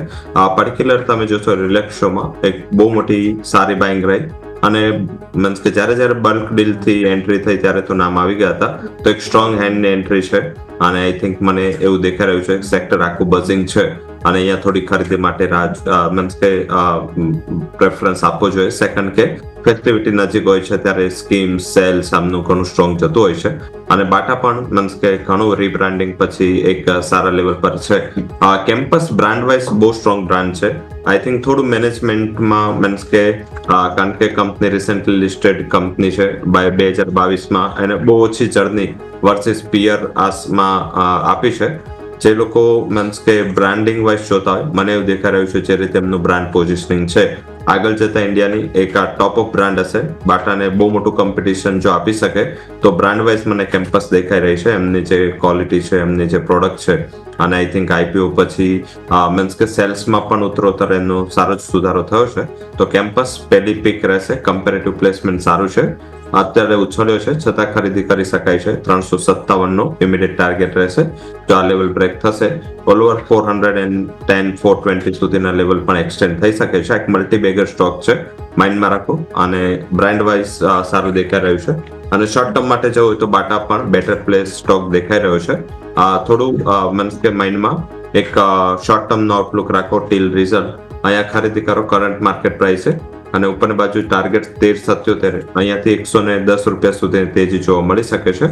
અને આ બંને સ્ટોકને મારા હિસાબે એકાદ ક્વાર્ટર પૂરતું રાખવું જોઈએ. But campus multibagger multi-year stock છે. મીન્સ કે તમે બ્રાન્ડને કન્ઝ્યુમ કરી છે એટલે નહીં, બટ ઓલ ઓવર મને આ સેક્ટરમાં સૌથી વધારે કેમ્પસ ગમે છે. જી બિલકુલ. તો મલ્ટીબેગર સ્ટોક તરીકે આપણે અહીંથી જોઈએ છે સર કેમ્પસ, ત્યાં ફોકસ કરીશું. સર થોડું કેપિટલ માર્કેટ થીમ ઉપર આવીએ તો એક તો બીએસસી કે મંગળવારે જે એફએન્ડોને લઈને જે સમાચાર ચાલી રહ્યા છે આપણે એ બાદ જોઈએ તો આપણને 2 દિવસમાં એટલે કે છેલ્લા અઠવાડિયામાં 10% સ્ટોક ઓલરેડી કરેક્ટ થઈ ગયો છે, 2500 રૂપિયાનું લેવલ આવ્યું છે. બીજું સર નજર કરીએ તો એમસીએક્સ કે જેમાં આજથી હવે એમનું જે ઇલેક્ટ્રિસિટી જે કોન્ટ્રાક્ટ છે એફએન્ડોમાં એનું ટ્રેડિંગ શરૂ થવાનું છે. નો ડાઉટ એમાં પણ આપણને વન વે તેજી જોવા મળી હતી. 9115ના હાઈ બનતા જોવા મળે, ઉપલા સ્તરથી આપણને 6-7% અહીંયા પણ આપણને ઘટાડો વીકલી બેસિસ જોવા મળી રહ્યો છે. તો સર એમસીએક્સ અને બીએસસી બંને સર હાલના લેવલે સર કઈ રીતે લાગી રહ્યા છે? ઓવરઓલ સર રિવ્યુ આપણે લઈએ સર બંને ઉપર. ઝડપથી આપણે તો આવીએ છીએ કેપિટલ માર્કેટની થીમ પર, પણ માર્કેટ કેપિટલ માર્કેટની થીમ પર હમણાંથી નારાજ છે. એનું રીઝન એ છે કે એક ક્વાર્ટરમાં આ જે સ્ટોક છે 2.5 ટાઈમ્સ થયા છે, 2 ટાઈમ્સ થયા છે. એના હિસાબે અહીંયા થોડું બ્રોડર બેઝથી કન્સોલિડેશન છે. ઇલેક્ટ્રિસિટી કોન્ટ્રાક્ટ આજથી લોન્ચ થઈ રહ્યો છે. આજથી એમસીએક્સ લોન્ચ કરી રહ્યું છે. 14 તારીખે એનએસસી પણ ઇલેક્ટ્રિસિટી ફ્યુચર્સ લોન્ચ કરી રહ્યું છે.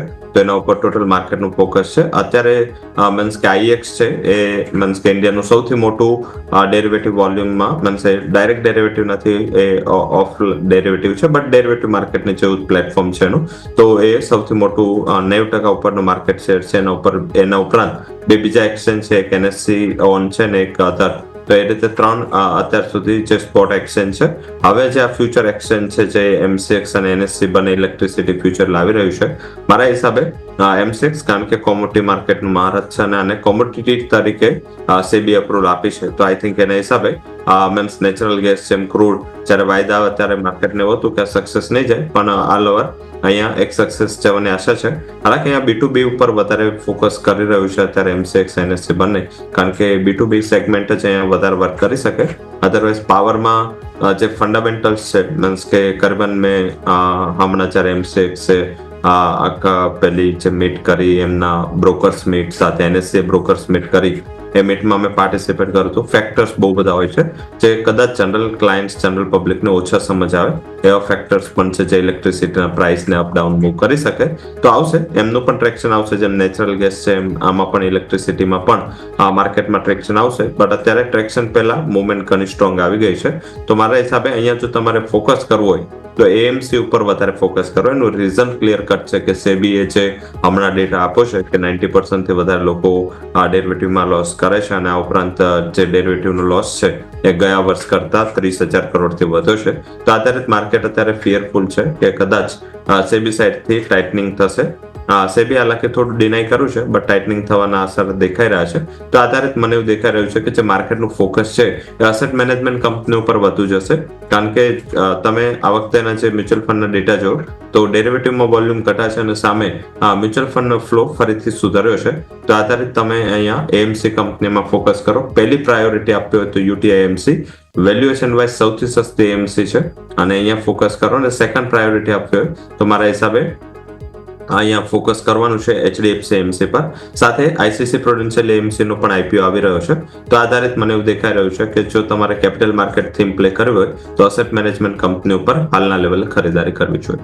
યુટીઆઈએમસી કંઈક આજે 4.5% ઉપર છે પણ ખરા. સો એએમસી કંપનીઓ પર ફોકસ કરવાની સલાહ અહીંયાથી ખાસ બનતી જોવા મળી રહી છે. લેટલી બસ કંપનીઓ જેબીએમ ઓટો અને ઓલેક્ટ્રા ગ્રીન ટેક અહીંયા અંડર કરંટ આવી રહ્યો છે સર. આજે 3% તેજી છે. ઓલેક્ટ્રા ગ્રીન, જેબીએમ ઓટો 3.5% તેજી. પહેલાં એવું થતું હતું કે લીડર ઓલેક્ટ્રા રહેતું હતું બટ લેટલી જેબીએમે ઓવરટેક કર્યું છે. થોડું સમજીએ સર બંને કંપનીઓને. ઇવન બસ કંપનીઓને આ જે ટ્રક બસ હેવી મતલબ કમર્શિયલ વ્હીકલ બેઝિકલી નવા ઓર્ડર્સ કદાચ ફરી આવવાના શરૂ થઈ રહ્યા છે સર. ઝડપથી વચ્ચે જે મહારાષ્ટ્ર ઓર્ડર કેન્સલ કરો અને ત્યારબાદ બંને કંપનીનું પ્લેસમેન્ટ ઘણું નેગેટિવ થયું હતું. હવે થોડું બઝિંગ મૂવ આવી રહ્યો છે. આઈ થિંક કે બંનેના મીન્સ કે બિઝનેસ અત્યારનો નથી કરતો બટ ફોરવર્ડ આઉટલુકને લઈ થોડું માર્કેટમાં કન્સર્ન છે. હાલાકી આનું કોઈ કોમ્પિટિટર પણ નથી. પર્ટિક્યુલર જો તો તમે આ સેગમેન્ટમાં અશોક લેલેન્ડ એક જ માત્ર મોટી કંપની છે જે આજે સુધી બઝિંગ રહ્યું હતું અને પર્ટિક્યુલર હવે થોડું કન્સોલિડેશન મોડમાં ગયું છે. પ્લેસમેન્ટ વાઇઝ અશોક લેલેન્ડ કરતા આ બંનેના જે પ્લેસમેન્ટ છે થોડા નીચેના લેવલે છે. આઈ થિંક આમાંથી જે વધારે પસંદ આવી રહ્યો છે કરંટ એ પાછો ઓલેક્ટ્રા ગ્રીન ટેક જ આવી રહ્યો છે. મારા હિસાબે અહીંયા થોડું પ્લેસમેન્ટ કમ્પેરેટિવ જેબીએમ કરતા હવે સ્ટ્રોંગ છે. અહીંયા ખરીદારી કરી શકાય. થોડું મોમેન્ટમ અપસાઇડ છે 1350 સુધી. કરંટ 1240-50 વચ્ચે ચાલી રહ્યો છે. 100-110 પોઈન્ટના એક ટ્રેડિંગ અપસાઇડ માટે ખરીદી કરવી જોઈએ. અને અહીંયા નવો બેઝ 1188 નો બની ગયો છે. જ્યાં સુધી આ બેઝ બ્રેક ના કરે તારી ખરીદારીની પોઝિશન હોવી જોઈએ. અને મને એવું દેખાઈ રહ્યું છે કે આજે બંને સ્ટોક છે ઓલેક્ટ્રા ગ્રીન અને જેબીએમ ઓટો જે પોતાના જે ક્વાર્ટરલી અર્નિંગ નોટ કરશે ત્યારે એક સારી મોમેન્ટમ અપસાઇડ અને એ દિવસ ટોપ બનાવે તો આઈ થિંક ત્યાં સુધી મારા હિસાબે અહીંયા ખરીદી કરીને હોલ્ડ કરવું જોઈએ. બેટર પ્લેસ છે. અને તમામ જે હવે ફરીથી જે રિન્યુએબલ અને અલ્ટરનેટ એનર્જી છે ત્યાં પણ ઘણી સારી બસ બની ગઈ છે. અને એમાં પણ તમે જો જેએસડબલ્યુ એનર્જી હોય કે સ્વાન એનર્જી તમામ જગ્યાએ એક સારી મોમેન્ટમ દેખાઈ રહી છે. અદાની ગ્રીન, અદાની એનર્જી પણ ફોકસમાં છે. તો આધારિત પૂરું જે મીન્સ કે ક્લીન એનર્જીનું સેગમેન્ટ છે એ ઇલેક્ટ્રિક વ્હીકલ હોય કે પછી મીન્સ કે કંપની જે આ પાવર જનરેશનમાં હોય જે ગ્રીન પાવર જનરેશનમાં એ તમામ કંપનીઓમાં મને એવું દેખાઈ રહ્યું છે કે આ ક્વાર્ટરમાં કરેક્શન બહુ મોટું આવી ગયું છે અને અહીંયા થોડું બઝિંગ બનશે. તો ઓલેક્ટ્રા તો ખરો જ પણ એની સાથે જેએસડબલ્યુ એનર્જી અને સ્વાન એનર્જી પણ એક ક્વાર્ટર માટે ફોકસ રાખવું જોઈએ. જી બિલકુલ. તો ઓવરઓલ આપણે વાત થઈ બસીસને લઈને કે જે ઓલેક્ટ્રા ગ્રીન ટેક, જેબીએમ ઓટો બીજી કે આપણે ફોકસ કરીશું. સર એક ક્વિક રિવ્યૂ તમારી પાસે ગ્લેનમાર્ક ફાર્મા ઉપર લેવા માંગીશ. અગાઉ આપણે નેટકો ફાર્મા ઉપર ઘણી ચર્ચા કરી. તમે જે લેવલ આપણે આપ્યા હતા આપણે અહીંયાથી અચીવ થતા જોવા મળે 970 ઇવન આપણે લાસ્ટ ટાઈમ સોમવારે પણ વાત કરી હતી કે ફરીથી ખરીદીનો મોકો છે. ગઈકાલ આપણને 1027 હાઈ બનતા જોવા મળે. હવે સર ગ્લેનમાર્ક ફાર્મા ઉપર આપણે જોઈએ તો ડેઇલી અને વીકલી ચાર્ટમાં બંનેમાં આપણને એક રાઉન્ડ બોટમ ફોર્મેશન બન્યું અને આપણે જોઈએ સોમવારના રોજ નવા ઓલ ટાઈમ હાઈ આપણને ગ્લેનમાર્ક ફાર્મા બનતા જોવા મળે. મંગળ બુધ થોડું આપણને નફા વસૂલી જોવા મળી પરંતુ આજે ફરીથી જે તેજી જોવા મળી રહી છે ક્યાંક ને ક્યાંક આપણે જે સોમવારના જે હાઈ બ્રેક કરીને ફરીથી અપસાઇડની થોડીક નિશાની આપણને જોવા મળી રહી છે. તો સર ગ્લેનમાર્ક ફાર્માને સર તમે કઈ રીતે જોઈ રહ્યા છો? જરૂરથી અમારો પોર્ટફોલિયો સ્ટોક છે. આઈ થિંક એનું પહેલા જ ક્લેરિફિકેશન આપી દઉં, કારણ કે મારામાં મીન્સ કે ઓછા ફાર્મા કંપનીઓ છે હવે, બટ ગ્લેનમાર્ક છતાં મેં હોલ્ડ કરેલો છે. મિડ એન્ડ સ્મોલ કેપના જે મારો પોર્ટફોલિયો છે એમાં આ સામેલ છે. મારે એક્સપેક્ટેશન કરતાં તો બહુ વધારે રિટર્ન આપ્યું છે, બટ અત્યારે મીન્સ ઓલ ઓવર તમે જોશો તો ગ્લેનમાર્ક છે એને જ્યારથી આ પણ એક સેમ ગેબ્રિયલ જેવું જ છે. જ્યારે ગ્લેનમાર્ક ફાર્માએ પોતાનું ઇન્ટરનલ રિસ્ટ્રક્ચરિંગ કર્યું એ પછી સ્ટોક છે બઝિંગ રહ્યો છે, અને એ ટાઈમે રિસ્ટ્રક્ચરિંગના ટાઈમે એ અરાઉન્ડ 1000 થી 1100 હતો, અને પછી આખું વર્ષ આ કંપનીએ સારી તેજી બતાવી છે. હજી પણ તેજીની મોમેન્ટમ ઇન્ટેક્ટ છે, મારા હિસાબે અહીંયા કોઈ બેમત નથી.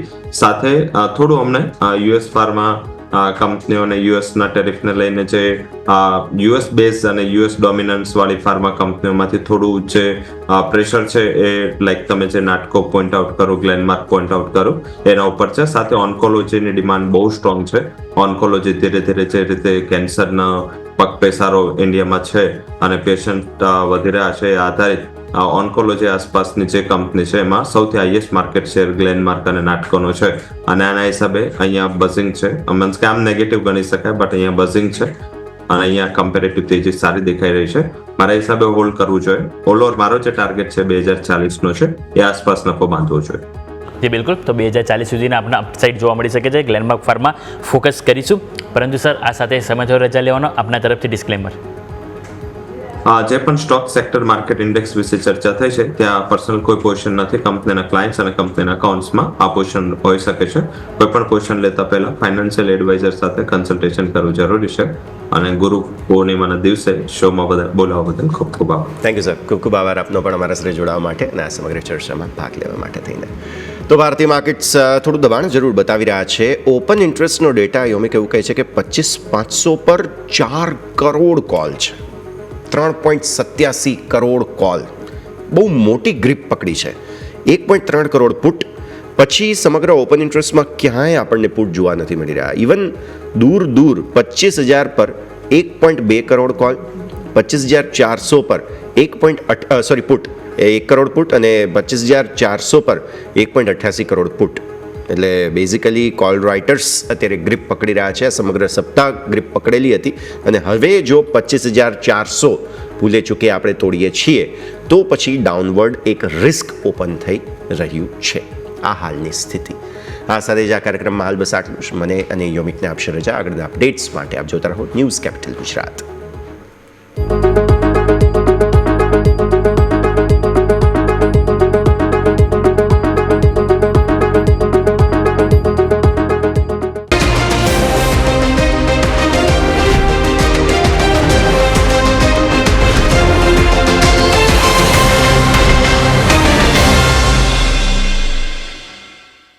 Presented by trade bulls. अब ट्रेडिंग सबके बस की बात है.